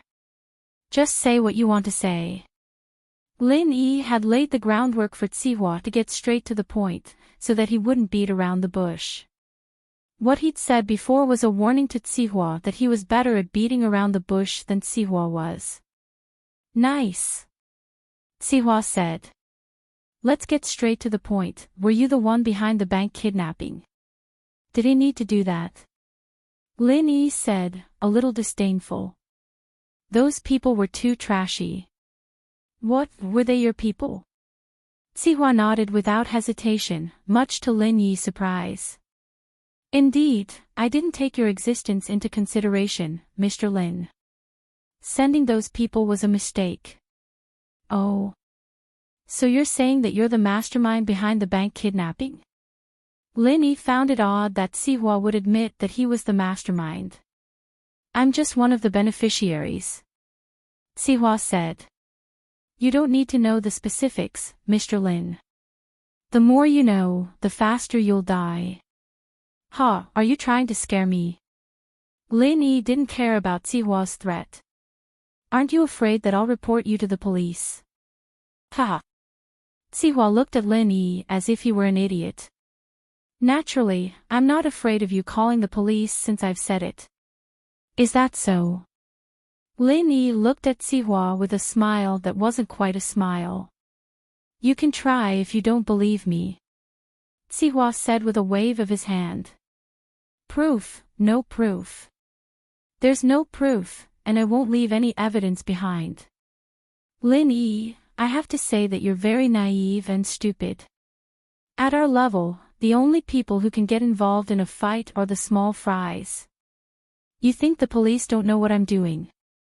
No, they do. They know better than you do. But they can't touch me." "Why?" "Because they can't afford to offend the person behind me, and they don't have enough evidence to touch me." "So you're saying that if I kill you, the police won't have any evidence, and you'll die for nothing?" Lin Yi asked.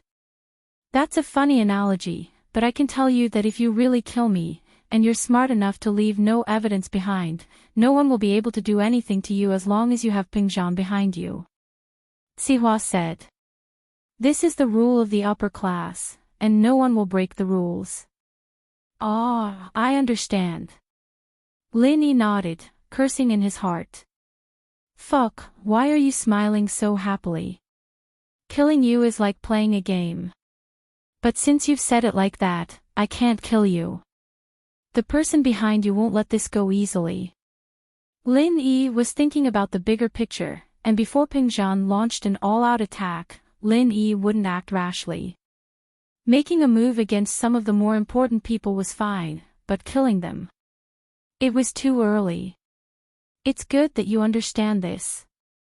Then, I won't talk nonsense with you and won't beat around the bush. Sihua said. A wise man submits to the circumstances, and I'm sure Mr. Lin is aware of that. It's actually quite easy for us to take you out. Ping Zhan might still have some sort of support for you when you're alive, but now that you're dead, do you think he'd stand up for a bodyguard, or even his daughter's lover? He'd probably want you dead if he found out about you and his daughter, wouldn't he? Lin Yi looked at Sihua, who was spitting spittle all over the place. This guy was too perverted, thinking that his relationship with Meng Yao was too dirty and complicated. Did he look like someone who'd have an affair with the miss? Lin Yi looked at Sihua, who thought he knew the inside story. He was pitiful, sad, and stupid. People like him, who thought they knew the truth but didn't know anything, were the most stupid of people. What are you trying to say? Lin Yi didn't refute Sihua's words. He could misunderstand all he wanted, and it was even better that Sihua misunderstood his relationship with Meng Yao. Lin Yi would have more reasons to make a move against him in the future. You touch my woman, I'll touch your whole family. Cooperate with us. Sihua said confidently. Chapter 165. Threats and counter-threats. I'm just a spokesperson being pushed to the front. Sihua said, a little proud. You know my position and reputation in Songshan, right? From this, you can also see how powerful the boss behind me is. Bullshit, I could do that too. Lin Yi said. Would you believe me if I told you that my master is the king of assassins in the world? Sihua, naturally, didn't believe him. He rolled his eyes. Alright, let's not talk about that. Let's talk about you. Why are you with Meng Yao right now? Money, isn't it? As for her looks. Meng Yao's really pretty, but that kind of young girl doesn't know how to serve people like a mature woman. What kind of woman can't you get with money? Lin Yi listened to Sihua continue. Let's talk about our partnership. Sihua said. Our boss has never been short of money. If you work with us, you'll get more than just money, you'll get beauties, status, everything. Just like me. You think you're that great? Lin Yi wanted to laugh, but couldn't. How sad, how sad. This guy was, thinking that being a pawn was enough of a big deal. Lin Yi couldn't be bothered to attack people like this anymore. How do we work together? Get me to help you. Or do you want me to spy on you? Lin Yi asked. Anything, as long as you're willing. Sihua said. You're not any weaker than Li Yao, are you? Who's Li Yao? Lin Yi didn't know the exquisite guy's name. The guy whose arm you grabbed earlier. Sihua explained. Maybe. Lin Yi didn't answer the question directly. You're one of the best in Songshan. I'm sure the boss will offer you a high price if you're willing to help me. Sihua said. Of course, you can continue being a spy by Meng Yao's side, enjoying your life of money and beauties. We'll also give you a portion of the money, and you'll be able to play a key role in a critical moment. That's a good idea, but it's very difficult to operate. Lin Yi rejected the offer right away. First of all, I'm satisfied with my life right now. Ping Zhan gave me quite a lot of money, and I have enough to spend. Secondly, I'm quite at ease right now, so I don't want to take the risk to do some difficult missions like lurking around. So, I'm sorry, but I won't accept your suggestion. Mr. Lin, I hope that you will consider it carefully before you speak. Sihua said. Do you think you have a choice after what I've said? Are you threatening me? Lin Yi raised his head to look at Sihua. You can think of it that way. Sihua smiled. You can think of it as a warning or a threat. Okay, I got it. Lin Yi stood up. Is there anything else? If not, I'm going home to sleep. So, do you agree or not? Sihua asked. Or do you want to think about it? There's no need to think about it. I won't agree to it anyway. Lin Yi said. I've made myself very clear. We'll meet again. I hope you won't regret it if you haven't changed your mind when you walk out of this door. Sihua frowned. He didn't expect Lin Yi to be so stubborn. As far as he was concerned, Lin Yi must have been mesmerized by Meng Yao. Lin Yi must have been hinting at this when he said to go home to sleep. One had to admit that Sihua's thoughts were filthy and filthy. His mind was filled with obscene thoughts. Ha! Lin Yi pushed the door open and was about to leave when Sihua's face contorted. He'd asked Lin Yi to meet him because he was full of confidence, even going as far as to confess that he was the one behind the bank kidnapping. Sihua's goal was to get Lin Yi on his side. As far as he was concerned, everyone had their own value. As long as he could offer enough benefits, Lin Yi would definitely give up on Meng Yao and join his side. However, Lin Yi didn't even ask for the price. He rejected him directly. Sihua didn't know if he was overestimating Lin Yi or underestimating Lin Yi. Was he overestimating him, thinking that he was too loyal, or was he underestimating him, thinking that he was only after Meng Yao's beauty? If that's the case, Mr. Lin, take care of yourself. Sihua knew that there was no point in saying anything more at this point.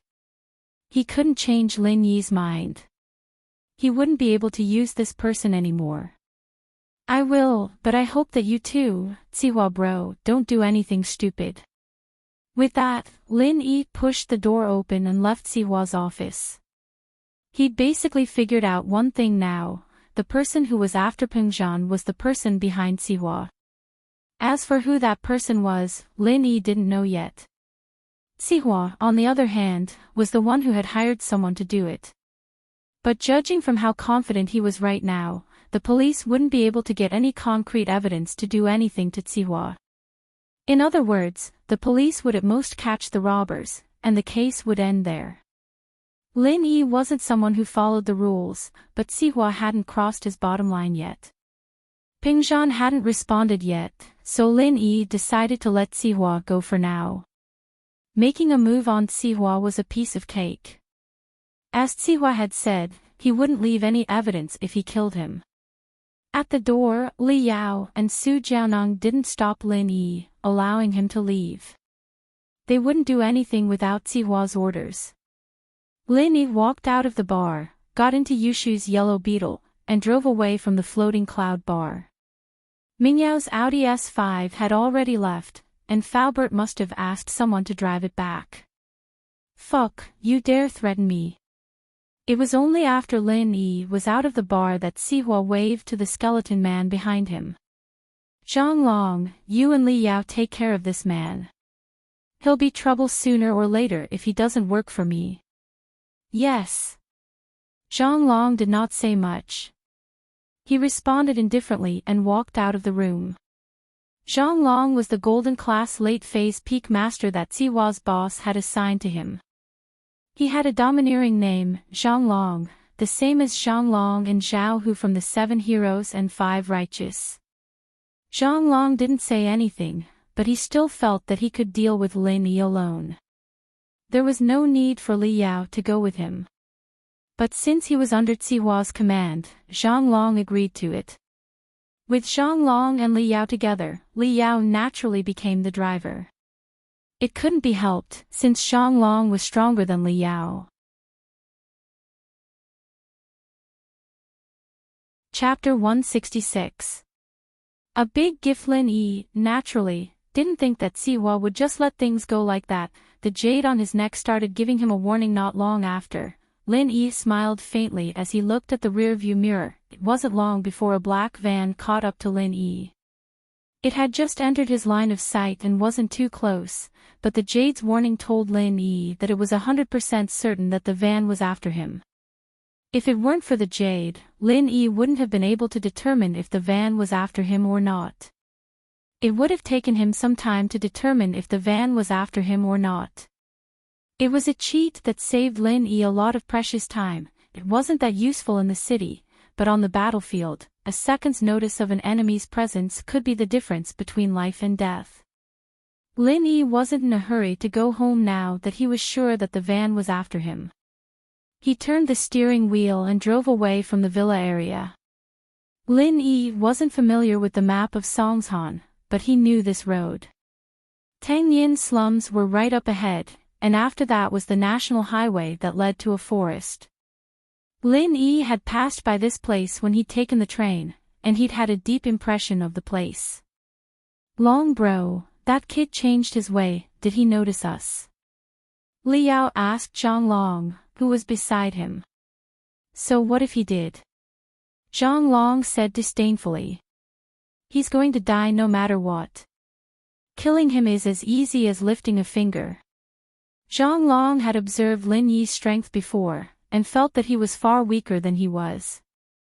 Sihua sending Li Yao to kill Lin Yi with him felt like it was overkill, making a big fuss out of nothing. As far as Zhang Long was concerned, even Li Yao would be able to kill Lin Yi, let alone him. Sihua, on the other hand, was asking him to go with Li Yao. Wasn't he doubting his abilities? Or was he overestimating Lin Yi's strength? As a result, Zhang Long was very displeased. He had a high and mighty attitude when it came to Lin Yi, not even bothering to make a move. He'd let Li Yao do it later if he could. He didn't even bother. Li Yao, on the other hand, didn't think that Zhang Long was boasting. After all, Zhang Long's strength was clear for all to see. He was only an early-phase golden class, while Li Yao was a late-phase peak golden class. The difference was like heaven and earth. "Should we report this to Sihua bro?" Li Yao asked. Sihua bro didn't know any martial arts, but he was someone the boss valued, so Li Yao and Zhang Long had to listen to him. Zhang Long, on the other hand, didn't think too highly of Sihua. He would carry out Sihua's orders, but he looked down on him from the bottom of his heart. "It's fine, Sihua bro only told us to kill Lin Yi. He didn't say how or where," Zhang Long said. "Alright, I'll follow you." Li Yao nodded. After passing through the slums and out of Songshan, Lin Yi sped up. The beetle's performance wasn't bad, at least it was faster than the van behind. "Damn, this broken beetle is pretty fast. If I had known, I wouldn't have driven this van." Li Yao grumbled. He did not expect Lin Yi to change lanes at the last minute and head for the outskirts. If they were driving in the city, speed would not be much of an advantage. After all, there were many cars, but it was a different story once they were out of the city. "This kid wants to get rid of us." Zhang Long frowned. "I don't know, but our car is at a disadvantage. It won't be easy to catch up to him." Li Yao said. Zhang Long was about to say something when he saw Lin Yi's beetle parked on the side of the road. Lin Yi got out of the car and stood in the middle of the road, walking towards his car. "Fuck, what does he want? Is he announcing to us that he's discovered us, and that he's going to stand in the middle of the road and talk to us?" Li Yao guessed. Asterisk. Zhang Long nodded after hearing Li Yao's explanation. This was the only explanation. Otherwise, who would be stupid enough to stand in the middle of the road and block a car? Wasn't he afraid of death? "Long bro, should we stop the car and talk to him?" Li Yao asked. "Stop the car? Stop my ass." Zhang Long smiled coldly. "Since this guy wants to die, then don't blame us for not holding back." Long bro, you mean? Li Yao paused, a little uncertain. Just run him over and kill him. Zhang Long humphed, a mocking smile on his face. A golden class early phase peak, dying in a car accident. TSK, what a tragedy. He won't be able to rest in peace. Ah, ha. Li Yao understood what Zhang Long meant. Zhang Long's idea was too evil. Martial artists could die in battle, but they couldn't die in vain. If they died for no reason at all, they wouldn't be able to rest in peace. With his and Zhang Long's combined strength, it shouldn't be a difficult task to kill Lin Yi. However, Zhang Long didn't even bother to make a move. He just ordered Lin Yi to be smashed to death. If Lin Yi knew about this, he'd be crying. Long bro, that's a sneaky move. Li Yao said as he sped up. Don't speed up. Zhang Long waved his hand. How do I kill him if I don't speed up? Li Yao paused. Pretend to slow down and stop. Then, when you're about 20 meters away from him, suddenly accelerate and kill him. Hit him and catch him off guard. Zhang Long said. Don't underestimate him, he's a golden class early phase peak. Let me ask you, if a car were to hit you, how confident would you be in dodging it? At least 80% if I knew beforehand. Li Yao nodded. But if I didn't know beforehand, it'd be troublesome if I was caught off guard. Long bro, you're still the most cautious. Of course I have to confuse him if I want to kill him. Zhang Long said. Ha, it's funny when I think about it. A golden class master dying in a car accident. Sigh, life is unpredictable. Yeah, it's hilarious. Li Yao said. But this way, no one will suspect anything. The police will just think it was a traffic accident. The van slowed down as it neared Lin Yi and flashed its turn signal, giving off the impression that it was going to stop. Lin Yi stood in the middle of the road and watched the van approach with a smile on his face. Chapter 167. The two unlucky masters. Lin Yi would do things even if he didn't have any proof. Sihua would probably cry at that point, wouldn't he? Two golden class masters, dead just like that. How unlucky. The van suddenly accelerated 20 meters away from Lin Yi, and Lin Yi could even see Li Yao and Zhang Long's smug smiles on their faces.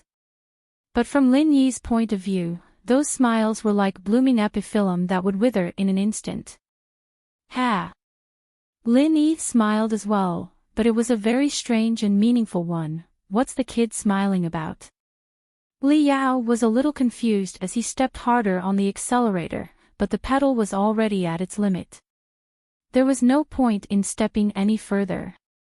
Who knows? Let's just run him over and find out. Zhang Long ordered Li Yao, feeling a little uncomfortable from Lin Yi's smile. Lin Yi didn't seem to notice Li Yao speeding up as he stood in the middle of the road like a warrior about to die. Ha! A smile appeared on Li Yao's face as he watched the van crash into Lin Yi. Lin Yi, on the other hand, dodged to the right the moment the van came crashing down on him, landing beside Li Yao's driver's seat and kicking the van's left front tire. With a loud bang, the van's left tire exploded, and the car lost its balance as it spun to the left, making an arc in front of Lin Yi before crashing through the guardrail on the side of the national highway and falling into the mountain stream. The van flipped a few times in the air before landing at the bottom of the mountain stream, sparking with a loud bang. Lin Yi looked down the mountain stream and waited for a while. There was no one coming out of the van, and the van was burnt beyond recognition. It was only then that Lin Yi turned to leave. Of course, before he left, Lin Yi pushed back the sharp blade in his shoe. As strong as Lin Yi was, he didn't have the confidence to burst a moving tire with one kick, and even if the air leaked, he didn't have the confidence to make the tire deflate. So, using external force was the best way. Lin Yi always had a hidden blade in his shoes. He'd modified it on a whim when he watched Detective Conan. It wasn't very useful, but it could definitely come in handy under certain circumstances. Just now, for example, he'd only needed to stretch out his leg and have enough willpower to stabilize his body and leg, and the blade would have been enough to shred a spinning tire to pieces.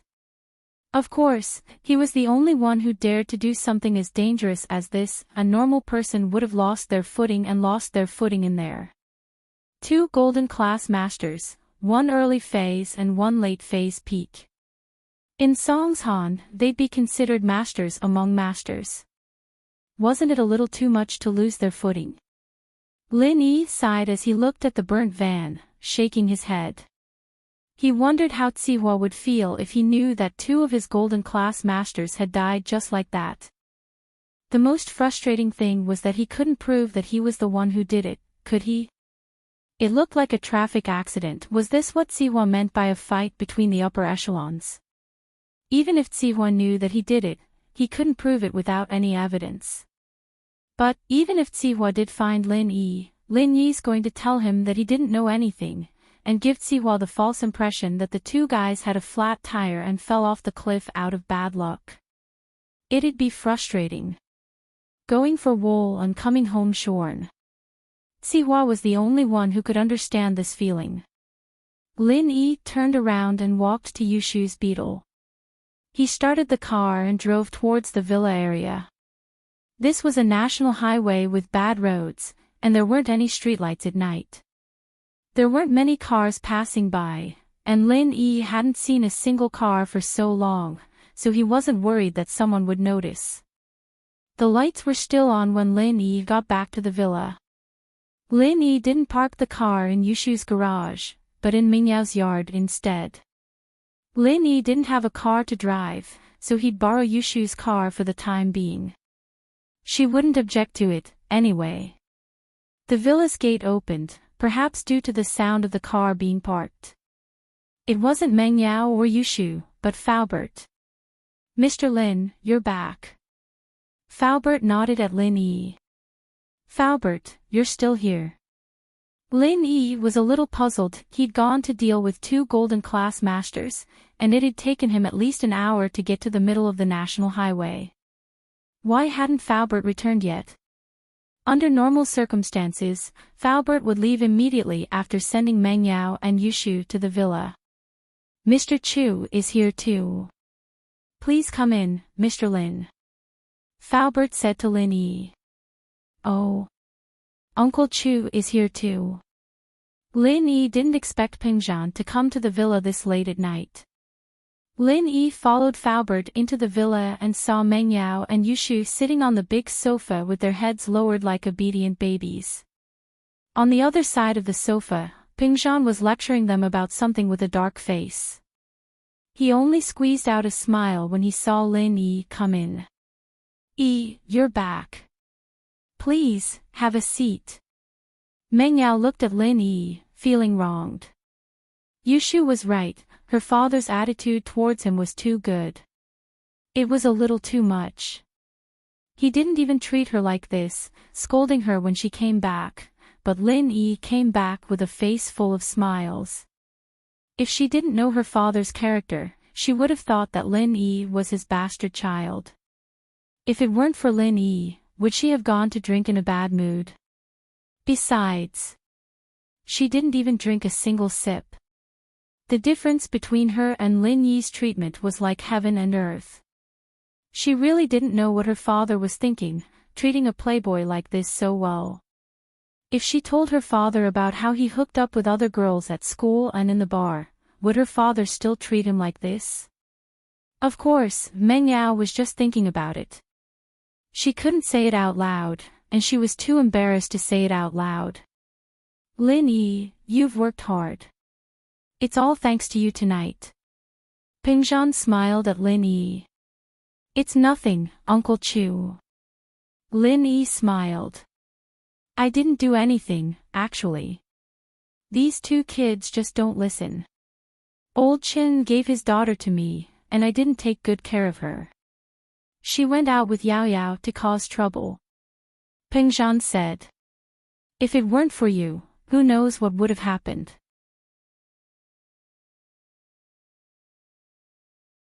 Chapter 168. An overbearing display. Oh. Pingzhan blinked, not expecting Lin Yi to speak up for Meng Yao and Yushu. Meng Yao raised her head to look at Lin Yi as well. From what she knew, Lin Yi wouldn't put in a good word for her even if he didn't hit her when she was down, would he? After all, her attitude towards him today had been really, really bad. Things are a little weird today, Uncle Chu, maybe we can talk in my room. Lin Yi didn't want Meng Yao and Yushu to know too much, and it wouldn't be a good thing for them to worry about. Pingzhan nodded before looking at Meng Yao and Yushu. Yao, Shu, you guys go upstairs and get some rest, we'll call it a day. I have something to talk to Yi about. Oh.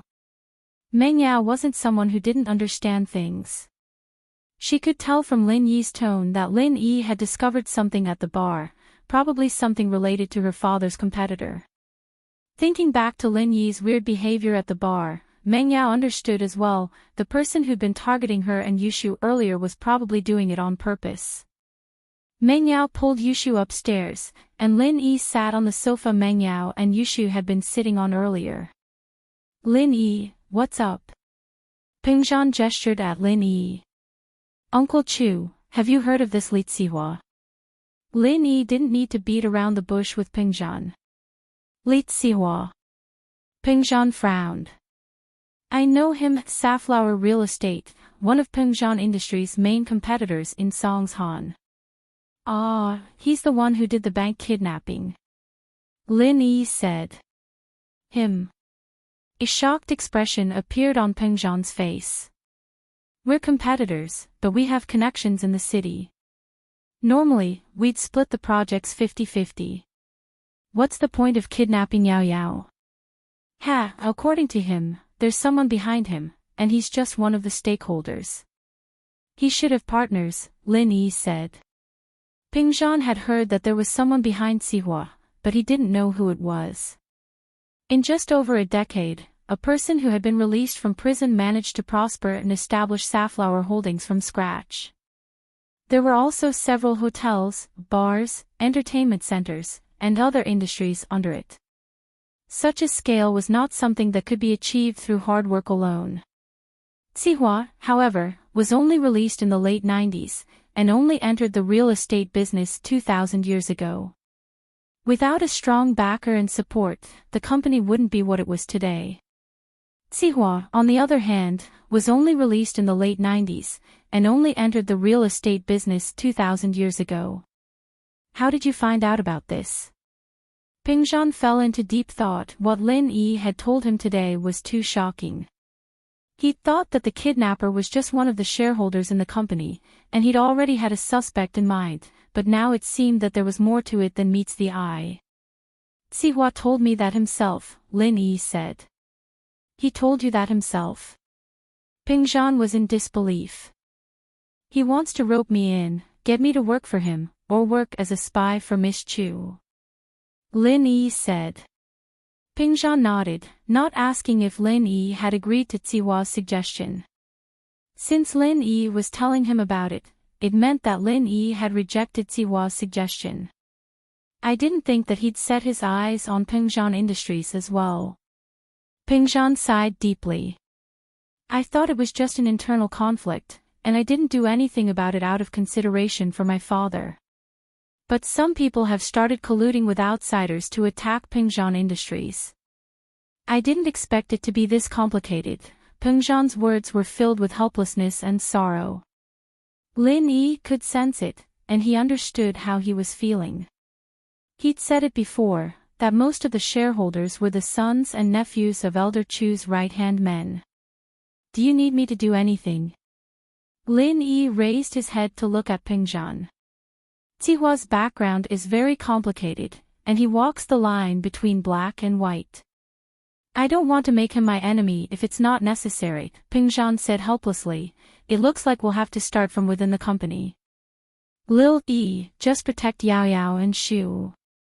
Leave these things to me. Uncle Chu, I can actually share some of the burden with you. Lin Yi smiled. Sihua, he'll come after us even if we don't provoke him, just like how he sent 2 masters after me when I rejected his suggestion. What? Sihua sent people after you. Pingzhan froze, looking at Lin Yi in shock. He didn't expect Sihua to make a move just like that. Sihua was a domineering man in the eyes of others, but Pingzhan hadn't interacted much with him. Pingzhan was a proper businessman, and he didn't dabble in crooked things. Yes, 2 golden class masters. Lin Yi didn't know if Pingzhan knew about the division of strength, but judging from his expression, he didn't seem to know. But there was a flash of emotion on Faubert's face. It was just a flash, and it was hard to notice if one didn't pay attention. But Lin Yi had been paying attention to Pingzhan and Faubert's expressions after he'd said that. From Faubert's expression, Lin Yi knew that Faubert knew something about the division of strength, but he didn't ask too many questions at this time. Then, did you lose them? Pingzhan looked at Lin Yi worriedly. I lured them to the national highway and used a little trick, but they fell for it. They drove straight into the mountain stream. Lin Yi shrugged. It's their bad luck. Dead? Pingzhan's eyes widened. There was no lack of life and death in the upper-class society, but Pingzhan rarely did things that went against his principles. He was shocked to hear that Lin Yi had lured 2 masters who wanted to kill him into the mountain stream. I'm afraid they won't make it. Lin Yi smiled bitterly. Uncle Chu, I hope I didn't cause you any trouble. Trouble? Of course not. Pingzhan recovered from the shock. Lin Yi had gotten into trouble because of his family. Even if the 2 men wanted to kill Lin Yi and Lin Yi had lured them into the ravine, he'd still think of a way to help Lin Yi get away with it. There's no evidence. Who can prove that you did it? It's not that easy to touch my men in Songshan. Chapter 169. Chapter 169, Shai Yushu. Pingzhan left with Faubert after understanding the situation. Lin Yi, on the other hand, was about to head back to his room to rest when Meng Yao and Yushu came downstairs. Shield bro, what were you guys talking about? Yushu was a curious baby. She'd been eavesdropping with Meng Yao, but didn't dare get too close for Pingzhan to notice. Nothing, just some company stuff. Lin Yi said. Uncle Chu's competitor. Oh. Meng Yao wasn't interested in that. She was still too young, and hadn't been exposed to the machinations of the business world.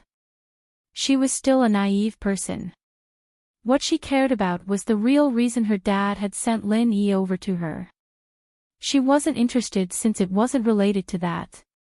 Shield bro, tell me the truth, did Uncle Chu send you over to chase Yao Yao?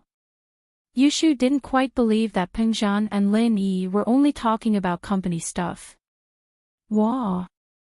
Lin Yi looked at Yushu, stunned. Oh, it's nothing. Yushu was just trying to trick Lin Yi, but the look on his face told her that her guess was a little off. At the very least, he was as clueless as Meng Yao was. Lin Yi smiled bitterly as he rubbed his nose. Yushu's question was a little too ridiculous, wasn't it? Was there something wrong with Chu Pingzhan's head? Sending him to chase his daughter. Was Meng Yao that ugly, or did she have some sort of disease that made him send someone to chase her? Yushu's imagination was really off the charts. Who knew what was going on in that little head of hers? Shu, what the hell are you talking about? Meng Yao's face reddened. Why don't you ask if my dad sent him to chase you? Why'd Uncle Chu send him to chase me? Yushu blinked. He's not that nosy, is he? Meng Yao rolled her eyes, pissed. Say another word and I'll tear your mouth apart. Oh. You can talk even if you're rotten, unless you sew your mouth shut. Yao Yao, your logic isn't right. Yushu retorted. Meng Yao turned around and went upstairs. She couldn't afford to piss her off, but she could at least avoid her. Yao Yao, wait for me. Yushu turned around and ran after Mang Yao. Lin Yi looked at their backs and shook his head. Up until now, Lin Yi had never gone up to the second floor, so he didn't know what it was like upstairs. He suddenly remembered that he still had the keys to Yushu's villa. Shoo. Shield bro, are you calling me? Yushu turned around and looked at Lin Yi, her mouth wide open. Uncle Chu, he didn't really send you after me, did he?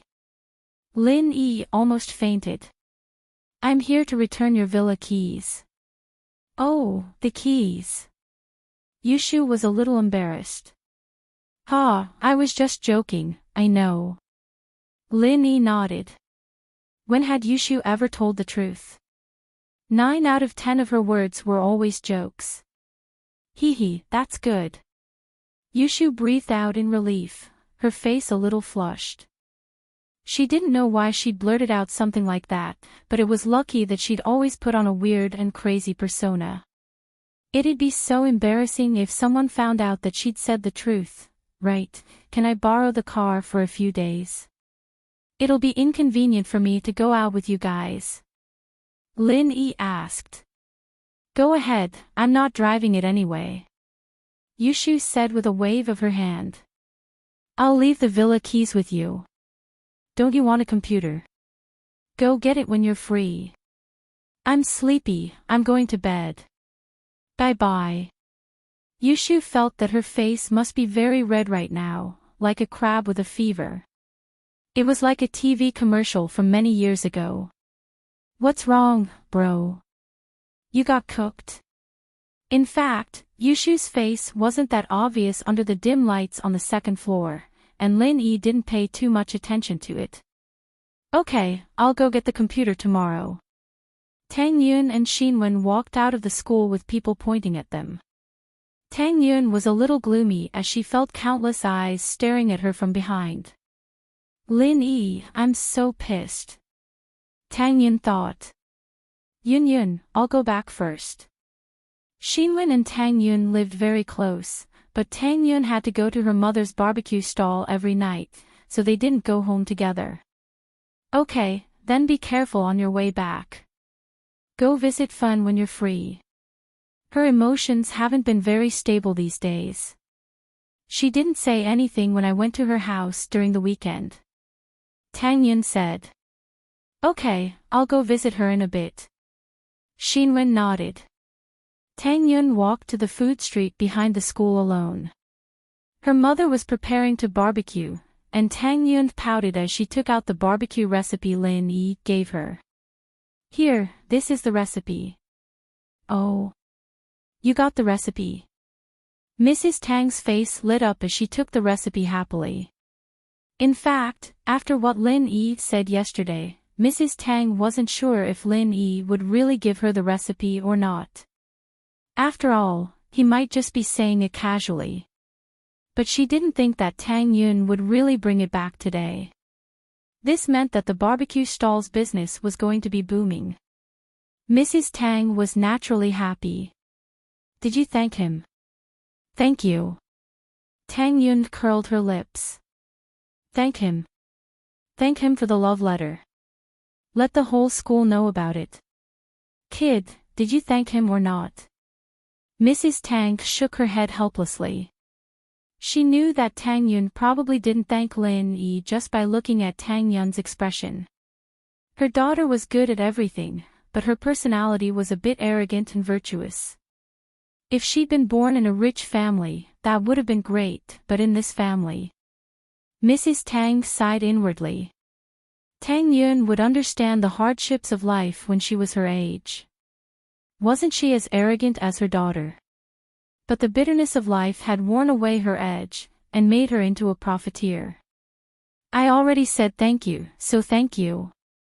Tang Yun twisted her body unnaturally. Mom, let me help you, no need. Let's close the stall earlier today and try out the recipe. I'm afraid that the condiment sellers won't be able to buy the ingredients if we wait any longer, Mrs. Tang said as she packed up the stall and prepared to go home. Tang Yun helplessly helped her mother.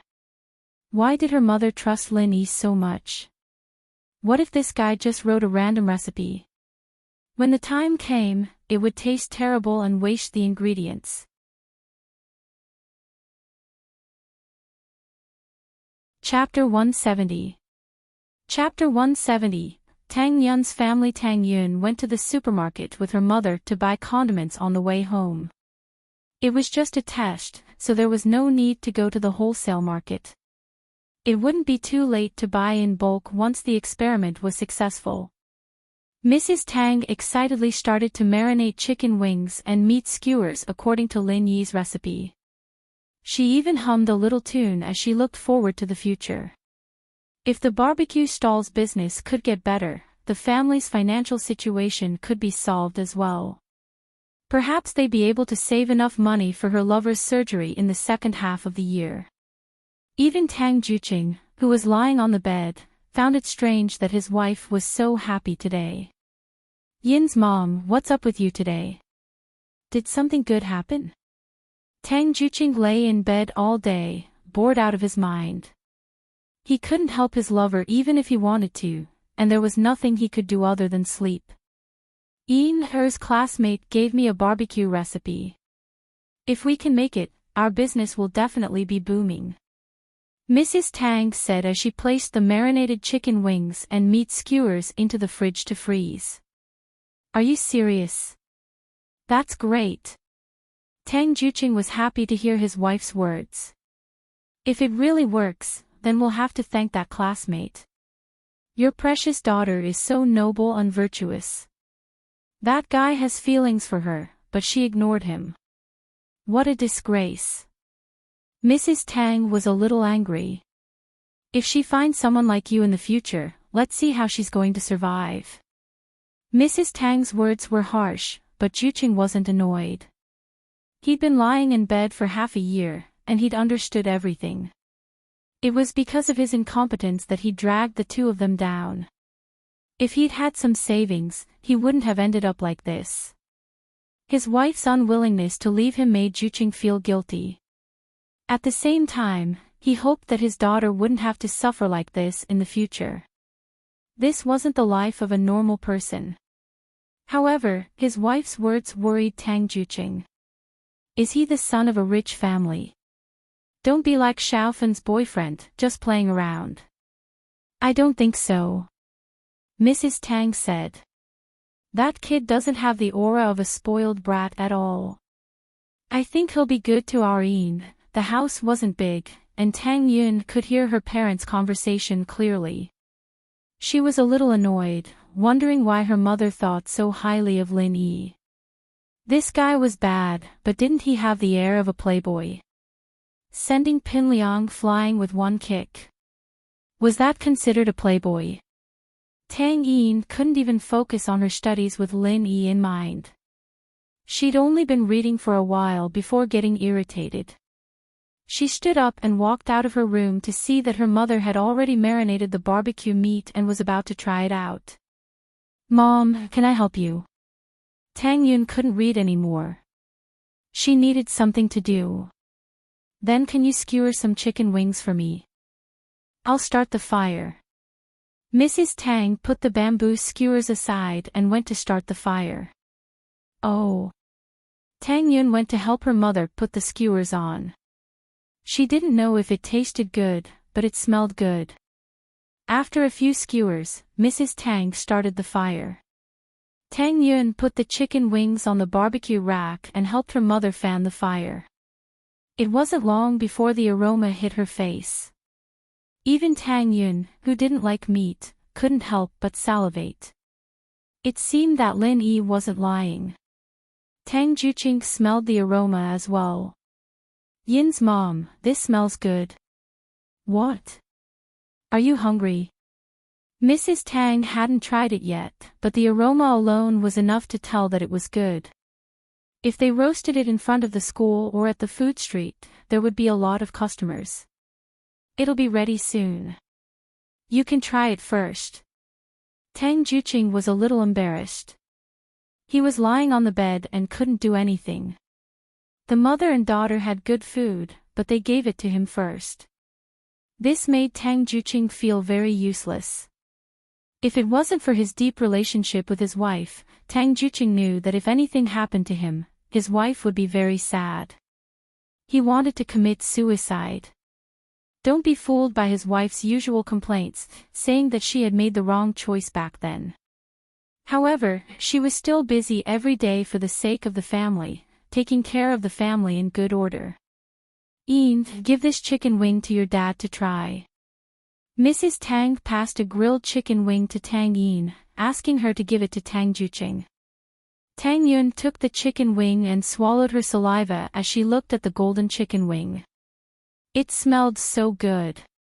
But she couldn't bear to eat it. She ran to her father's bed and gave the chicken wing to Tang Juqing. Ian, eat it. How could Tang Juqing not see Tang Yun's drooling face? 10 or 19 years old was the period of growth. Although Tang Juqing usually ate some meat skewers that weren't too fresh, he was afraid that Tang Yun wouldn't be able to go to school the next day. This chicken wing was obviously marinated. It was very fresh. Tang Juqing wanted to give it to his daughter. Dad, I'm not hungry. I'll get fat if I eat too much. Tang Yun shook her head. Alright, you two stop fighting. Old Tang, hurry up and eat. It's almost done. Ian and I will eat this side. Mrs. Tang said with a smile. Alright. Tang Juqing nodded after hearing his wife's words. He took a bite and gave a thumbs up, you don't say. The taste is really unique. I think it will definitely be popular. At this time, the remaining chicken wings were done.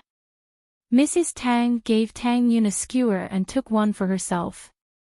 Although Tang Yun didn't want to admit it, she had to admit that the chicken wings this time were much better than the ones her mother made. It was no different from the time Xiaofan's boyfriend treated her, Xiaofan, and Lu Xinwen to a big restaurant. Ian, what do you think? Mrs. Tang hadn't eaten yet, but seeing that Tang Yun was enjoying it, she felt that it was a success. It's okay. Tang Yun said against her will. She didn't want Lin Yi to be too proud, even though Lin Yi wasn't here. Mrs. Tang's eyes lit up after taking a bite. You child, this is okay. Is your taste too good? I don't think it's any different from the famous barbecue restaurants. I'll roast it like this from now on. I'll go to the wholesale market tomorrow to get some seasonings. It should sell better than before. Tang Yun had to admit that the taste was more attractive to customers. Although most students didn't really care about the taste, they just wanted to fill their stomachs. It was fine as long as it was better than the school cafeteria. But it was undeniable that delicious food would always attract more students. Ian, this weekend, invite Lin Yi and his classmate to our house. I'll treat them to barbecue to thank them. Mrs. Tang said happily. Of course, she didn't forget the person who dug the well.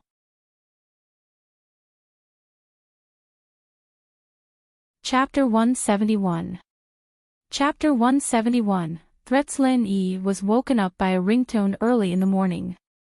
Lin Yi had experienced the benefits of sleep these past couple of days. It was a great way to replenish energy. Hello. Lin Yi picked up the phone, still in a daze. Lin Yi. A familiar voice came from the other side. It's Ling Shan. Oh, Lioness, hello. Lin Yi said, still in a daze. What the hell? Lin Yi, what did you call me? Ling Shan exploded at Lin Yi's words. I dare you to say that again. Lin Yi had thought that Ling Shan was a bit violent, so he'd subconsciously given her the nickname Lioness. He hadn't called her that when he was awake, but now that he was in a daze, he blurted out what he was thinking. Ugh. I'm dreaming, fighting a lioness. Lin Yi said, a little embarrassed as he woke up. He couldn't say that out loud even if he was thinking it. Humph. Ling Shan humphed coldly. She knew that Lin Yi was probably bullshitting, but she wasn't in the mood to argue with him. Do you have time? What for? Lin Yi asked. I'll go to your school later. Captain Yang told me to look for you. Ling Shan said. Help me solve this case. Ling Shan was at her wit's end. Searching in the forest was extremely difficult, and there were some dangerous areas that she couldn't send people in one by one. She dragged it out for a few days, and there was no progress at all. She remembered Huaijun's request, and decided to give it a try. She called up Lin Yi. Truth be told, she wouldn't have called Lin Yi if it weren't for the fact that she trusted Huaijun as a brother. In her eyes, Lin Yi was just Mingyao's bodyguard. What could he possibly do? Ha! Lin Yi smiled faintly. Ling Shan had come to him after all. Alright, but you'll have to help me get a day off first. I can't just skip class all the time, can I? Skipping classes all the time. I'll use you for one day, alright? Ling Shan said, pissed. What does it have to do with me when you skip classes all the time? Yesterday I skipped class because of Brother June, and today I skipped class because of you. Isn't it all your team's business? Lin Yi said. Brother June. Captain Yang. Ling Shan paused, not expecting Huaijun to talk to Lin Yi yesterday. Naturally, she didn't think that Lin Yi was making things up. There was no reason for Lin Yi to lie about something like this. She could verify it with a phone call. Alright, I'll talk to your dean first. Alright, wait for me at the food street next to school. There aren't many people there in the morning. Lin Yi said as he got out of bed, getting ready to get dressed. Lin Yi had planned to go to school with Meng Yao and Yushu today, since he'd been absent for the past couple of days. Jifeng wouldn't say anything about it, but he was still a student. He couldn't always get special treatment, could he? Meng Yao and Yushu hadn't really touched the food last night, and Lin Yi didn't feel like eating it. He'd just leave it for the two of them, and he'd ask Ling Shan for help later. She wouldn't be too stingy, would she? In fact, even if Ling Shan hadn't come to Lin Yi would have wanted to dig out the kidnappers anyway. There was no reason for him to spoil Sihua now, since he'd already fallen out with him. He'd deal with these small fries first. He left a note for Meng Yao, telling her that he still had things to do today. Lin Yi then drove Yushu's yellow beetle out. He didn't know if Faubert had gotten his driver's license back yet, but he'd let Huaijun handle it himself. Faubert still needed to use his connections. As he drove past the slums, Lin Yi subconsciously slowed down. He saw Tang Yun standing in front of the bus stop, waiting for a bus. The little rascal who harassed Tang Yun yesterday was there as well. He was waving his arms and legs excitedly, talking to Tang Yun. There were a lot of people at the bus stop, so he didn't dare to make a move. Tang Yun's face was cold as she ignored him, but she couldn't stand the little hoodlum's nonsense. She felt uncomfortable. Fuck. Didn't this kid learn his lesson yesterday? His butt doesn't hurt anymore. Lin Yi turned the steering wheel and slammed on the accelerator, rushing towards the little hoodlum. The tires made a sharp screeching sound as the car made a turn. Lin Yi stopped the car just as he was about to hit the little bastard. Lin Yi was able to control a car like this with ease. Ah! The people waiting at the bus stop jumped in fright, and Tang Yun, who was standing beside the hoodlum, paled. However, the one who was the most shocked was the hoodlum. He was sweating profusely as he looked at the car in front of him, not knowing what to do. After making sure that the car didn't do any damage to him, he jumped out and pointed at Lin Yi's seat. Fuck your mother.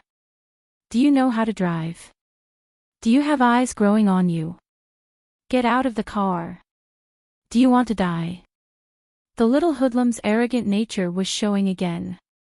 With that, he reached for the door on Lin Yi's side. Li Erland thought that the car wasn't bad. It was a Volkswagen Beetle, and it should cost at least 200,000, right? He had to make the driver pay him at least 3 or 5,000. Lin Yi's car door was locked, and Erland, naturally, couldn't pull it open. He was about to give up when Lin Yi opened the door abruptly and pushed it outwards, causing Erland to stumble and fall to the ground on his butt. The injury from yesterday was aggravated, and he started wailing as he clutched his butt. "You haven't healed yet, have you? I thought you'd forget the pain now that it's healed. Didn't you learn your lesson from that trapeze on the bus yesterday?" Lin Yi was being domineering. You were the one from yesterday." Li Erland understood immediately after hearing Lin Yi's words. No wonder the kids suddenly drove over. It was him yesterday. "Ha, you're not stupid. You're just a little dumb." Lin Yi looked at Li Erland coldly. "Stay away from Tang Yun in the future. You won't be so lucky the next time I see you." After all, the whole school knew that Tang Yun was his girlfriend. It didn't matter if it was true or not, he couldn't just ignore Tang Yun's situation. Actually, Lin Yi would still care about Tang Yun's situation even without this incident.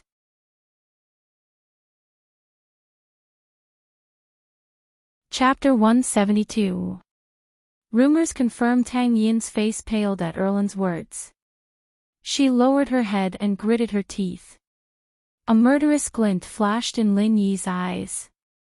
If it weren't for this occasion and his identity, Li Erland would have been a corpse by now. He looked at Erland coldly. "Don't give me a reason to touch you.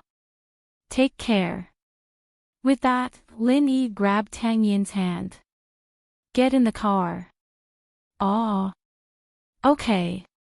Tang Yun's heart was a mess. She was panicking at Lin Yi's sudden appearance, but also feeling helpless and nervous at Erland's words. She didn't know what to do when Lin Yi grabbed her hand like that.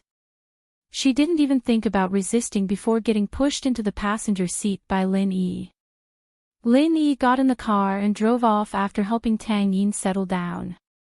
Erland stared at Lin Yi's car as it drove off. Driving a sissy's car. What's with the act? Just you wait and see. Erland didn't dare do anything to Lin Yi back at the bus stop. The fact that Lin Yi had thrown him out of the bus yesterday had shaken him quite a bit. At the very least, he could tell that Lin Yi was quite strong, and his butt was still injured. He'd be at a disadvantage if he fought with Lin Yi. But Erland wasn't going to let it go just like that. Those words weren't just to scare Lin Yi. There was a reason behind it. Could Lin Yi protect Tang Yun all the time? Plus, it wasn't like he didn't have a backer. He'd just tell Master Bing about it, and Lin Yi would be dead. Cursing his bad luck, Erland stood up and looked at the crowd laughing at him. "What the hell are you looking at? Go do whatever you're supposed to be doing." Hearing Li Erland's words, the crowd laughed even louder. Someone even whispered, "I just want to see your butt split open." Although Li Erland was a gangster from Shanty Town, he didn't dare to go against so many people. He could only walk away with a red face. The car drove for a while before Tang Yun came back to her senses. How did she get in the car? And Lin Yi was holding her hand. What the hell had she done? Her mind was in a mess at the time, so she was pushed into the car by Lin Yi. She didn't realize anything was wrong until now. Stop the car. Tang Yun raised her head and looked at Lin Yi helplessly. Her face was red. Why did she get in his car? Now, if someone saw it, wouldn't the rumor become true? Indeed, the rumors had become true. Lu Xinwen was about to call out to Tang Yun when Lin Yi grabbed her hand and got on the car. Xinwen opened her mouth, but nothing came out. Tang Yun was already in Lin Yi's car, disappearing from her sight. That Yun girl, how dare she lie to me? She's already in Lin Yi's car, and she's still saying it's nothing. Xinwen stomped her feet. What should we do? Does she not remember Xiaofen's lesson? She was fuming with anger when she saw Erlin limping towards her. Xinwen knew very well that Erlin liked Tang Yun. With Xinwen by Tang Yun's side, Erlin didn't dare to go overboard. What kind of person was Lu Xinwen? She was someone who could chop people with a kitchen knife. She didn't care about her own life. Erlin didn't want to mess with someone like that. Li Erlin, why are you twisting around? Are you itching for a beating? Do you want me to loosen it for you? Xinwen vented her anger on Erlin. No, no. When I fell, and I can't walk properly. Erlin quickly shook his head. He couldn't afford to mess with this woman. Erlin felt that he was so unlucky. Not only did he get bullied by Lin Yi, but he also got scolded by Xinwen. He had to tell Master Bing about this, and let him know how powerful he was. As for Xinwen, he wouldn't be afraid of her after he built a good relationship with Master Bing. Stop the car. You're not going to school? Lin Yi asked as he looked at Tang Yun, who was looking around anxiously. I'm going to school, but put me down. What if someone sees me? Tang Yun was panicking, but she didn't dare move. How could she open the door on a speeding car? I have something to do in the morning, so I won't be going to school. I'll drop you off at the food street later, Lin Yi smiled. Is that okay now? You. Why are you like this? Tang Yun wanted to refute, but couldn't find a reason. She could only glare at Lin Yi. Ever since she met Lin Yi, their relationship had become complicated. Believe it or not, I just happened to pass by, Lin Yi shrugged innocently. Tang Yun didn't believe him. How could there be such a coincidence? They met yesterday, and they met again today. But Tang Yun pouted. She couldn't argue with Lin Yi, and felt wronged. She turned her head and looked out the window, trying not to look at Lin Yi. Yesterday, did you make up a rumor? Tang Yun looked at the scenery outside the window and suddenly remembered that she had something to ask Lin Yi. Yesterday. Lin Yi paused and looked at Tang Yun. He didn't understand what happened yesterday. You. Tang Yun couldn't tell if Lin Yi really didn't know, or if he was pretending. She gritted her teeth and said, You wrote me a love letter. I wrote you a love letter. Lin Yi paused again. He remembered the rumor in school yesterday and smiled bitterly. Am I such a boring person? If I wanted to pursue you, why would I need to make up a rumor? That, although Lin Yi's words were shameless, Tang Yun didn't doubt it this time. Indeed, Lin Yi was right. If he wanted to pursue her, why would he need to make up a rumor? He had already made her mother happy, and wanted her to be friends with him. Why would he make up a meaningless rumor? That would only make her angrier.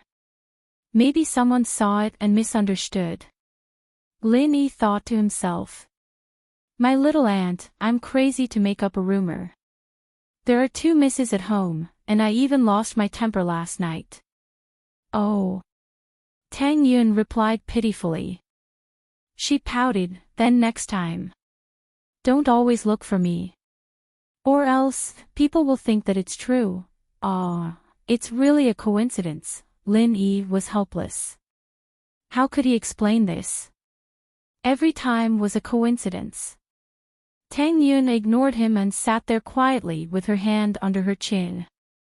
The car drove to the food street behind the school. Lin Yi parked the car and opened the car's central lock.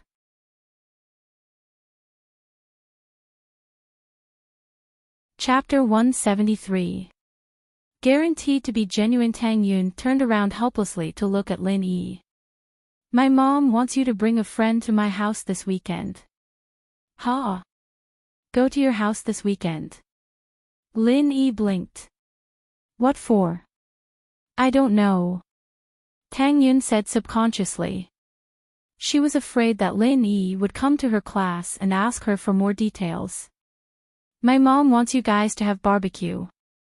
With that, Tang Yun ran towards the school without looking back, leaving Lin Yi with a face full of shock. Where's your house? He knew that Tang Yun's house was in the slums, but the slums were huge. Who knew where Tang Yun's house was? As for why Mrs. Tang had invited him and Kong Xiaobo to barbecue, it was probably because she'd tested the recipe yesterday and found it to be workable. That was why she'd invited Lin Yi and Kong Xiaobo to try it first to show her gratitude. Ah. Lin Yi shook his head and closed the car door, waiting for Ling Shan. Half an hour later, Lin Yi got another call from Ling Shan. Lin Yi, the dean of your school's pretty easygoing, giving you a leave just like that. Where are you? I'll go find you. The food street behind the school. Lin Yi said. He had Jifeng's weakness in his hands, of course he'd give him a leave. Plus, Ling Shan had probably told him that it was official business. Jifeng naturally wouldn't stop her from doing stuff like that. Wait for me, I'll be right there. Ling Shan hung up with that, and about 10 minutes later, Lin Yi saw a civilian cheetah SUV with a license plate starting with Song Ji. Song Ji was a civilian license plate that the police had created for convenience, but the number was already known to the public now. There was no difference between a police car and a police car, and a lot of rich and powerful people would even use their connections to get a license plate like this, just so they could enjoy the privilege of being on the road. Ling Shan didn't see Lin Yi when she got to the food street, only seeing a yellow Beetle parked at the roadside. She was just about to give Lin Yi a call when the Beetle's door opened and Lin Yi got out, walking towards her. Your car. Ling Shan looked at Lin Yi's Beetle. According to her investigation, Lin Yi was hired by Pingzhan to protect Meng Yao. There was a possibility that Lin Yi would be assigned a car, but there was no way he'd get a car like this, was there? This didn't fit the image of Lin Yi's bodyguard at all. It's Yushu's. Lend it to me for a couple of days. Lin Yi didn't hide it. There was a license plate on the car, and Ling Shan could just check the owner if she wanted to. Alright, get in then. Ling Shan pointed at the passenger seat. Lin Yi opened the door and got in. Ling Shan started the car and drove to the police station. After a while, Ling Shan saw that Lin Yi wasn't saying anything. She frowned. Aren't you going to say something? Say what? Lin Yi turned to look at Ling Shan, sizing her up. Aren't you the one looking for me? What do you want me to say? Oh. I wanted to say that my leg's healed, and I'm not afraid of you anymore. You can pinch me all you want. You. Ling Shan was a little pissed off. She really didn't know what Captain Yang saw in Lin Yi. Why would he recommend someone like this to her? Lin Yi's shameless words reminded her of the scene in the hospital that day. Bastard! Lin Yi said with a hateful tone. Of course, Lin Yi said faintly as he leaned back on the seat and closed his eyes. Ling Shan didn't know what to say. Lin Yi's words made her speechless. Can you help me find the bank robber that day? You called me here, and you're asking if I can. Lin Yi curled his lips. I really don't know how you got promoted. Other than being a tiger, why don't you have any brains? Ling Shan almost drove the car into the wall. Wasn't this Lin Yi a little too mean? What did he mean by being a tiger? It was true that she was a little impulsive, rushing to the front every time there was a suspect, but that wasn't a tiger, was it? It was just a little more heroic. But Captain Yang had said that she had this shortcoming. She was the leader, and if she rushed to the front every time, wasn't that just being a hero? Actually, Ling Shan didn't really think that much. It was like a war, where the commander was the first to rush to the front. It was fine if the commander was a little braver, but if he was careless and got ambushed by the enemy, or got injured or even died, then the whole army would be in chaos. Ling Shan understood this after the incident. Fortunately, there weren't any major problems, and she had time to change. In actuality, Ling Shan really was thinking wrongly. Lin Yi's tiger wasn't referring to her bravery in every mission. As far as Lin Yi was concerned, if he had the ability and confidence to take out the enemy, then he would do it himself. He wouldn't let his teammates fight with him. After all, if he had the confidence, then there was no need for unnecessary sacrifices. When Lin Yi said that Ling Shan was a tiger, he was actually referring to her carelessness. For example, when her leg was injured. She didn't see it, and when she knew her leg was injured, she still went to massage it. If that wasn't a tiger, then what was? Alright. Then I hope that with your help, young Master Lin, we'll be able to catch those bank robbers that ran away that day. Ling Shan gritted her teeth and said hatefully. If we can't catch them, then we'll deal with them later. Ha. Let's try. Lin Yi nodded. I can't guarantee anything. Ling Shan really wanted to kick Lin Yi out of the car. If you can't guarantee anything, then what's the point of pretending? Where are you going? Lin Yi asked. To the police station, and then we'll discuss how to catch the suspects. Ling Shan explained. No need. We'll go straight to the area you guys are looking for.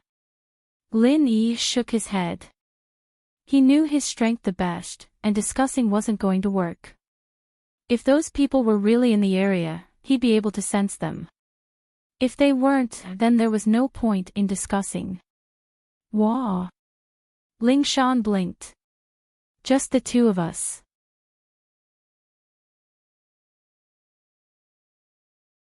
I protect him because I respect and worship him. He's like a teacher. Ever since I entered the police station, he's been teaching me, encouraging me, and watching me grow. Ha. Lin Yi smiled faintly. Then, would you be mad if Huaijuan called you a police dog? Ah. Me? Ling Shan paused, not sure why Lin Yi would ask that all of a sudden, but she shook her head. Why would I? Captain Yang's like a teacher to me, isn't it normal for him to joke around with me? Ha. Lin Yi didn't say anything else. Huaijuan had been the same when he'd first joined the special ops team, and Lin Yi had been guiding him step by step. Their relationship was even deeper than Ling Shan's, and that was the kind of friendship that could only be replaced by that of Huaijuan. It was the kind of friendship that could only be replaced. And so, even if Lin Yi were to point at Huaijuan's nose and scold him, Lin Yi would just smile at him. In fact, Lin Yi used to protect his teammates in front of outsiders, but he didn't hold back when he scolded his teammates in front of his own people. Huaijuan was a big man, and he'd cried in front of Lin Yi, a captain who was younger than him. Of course, Lin Yi couldn't tell Ling Shan about this. Alright, since you're protecting him, I won't say that anymore. Lin Yi nodded. But you can ask Huaijuan about it later, he doesn't mind me saying that about him. Ling Shan blinked, not understanding what Lin Yi was talking about. Her professional sensitivity had long since made her suspect that there was some secret between Lin Yi and Captain Yang, but because it involved Huaijuan, the person she respected the most, she didn't investigate too much. She believed that Huaijuan was a righteous man, and wouldn't associate with bad people. But now, all the signs pointed to the fact that Lin Yi and Captain Yang had a lot of secrets that she didn't know about. She didn't dare ask Huaijuan, but she could ask Lin Yi. She had to get something out of this guy. Ling Shan thought. Maybe I'm just too excited. Ling Shan said as she started the car again, her face a lot warmer than before. Lin Yi, you and Captain Yang, do you know each other? Ling Shan started beating around the bush. You could say that, but it was a long time ago. I've pretty much forgotten about him. If he didn't recognize me that day, I wouldn't even remember him. Lin Yi explained calmly, but Ling Shan wouldn't believe him. Forgotten. Huaijuan looked happier than if he'd caught a criminal. How could it be as simple as Lin Yi made it out to be? Ling Shan could tell that the captain was really excited that day. He was even talking a little incoherently. Is that so? Then how did you two meet? Ling Shan asked. Didn't your boss tell you not to ask questions you shouldn't ask? I heard you were a special ops instructor before. You shouldn't be this unruly, right? Lin Yi's one sentence blocked all of Ling Shan's questions. Do we have a confidentiality system? Ling Shan was speechless. What kind of confidentiality was that? You're not from the police force, you're not from the military, what's there to be secretive about? Even if Captain Yang was the captain now, how did you get to know him? You couldn't have anything to do with confidentiality, could you? Don't say it if you don't want to. Ling Shan said, trying to provoke him. It's not like we're on a mission, what's there to be secretive about? Yeah, I'll tell you when you become my sis-in-law or Huaijuan's sister-in-law. Lin Yi said with a smile.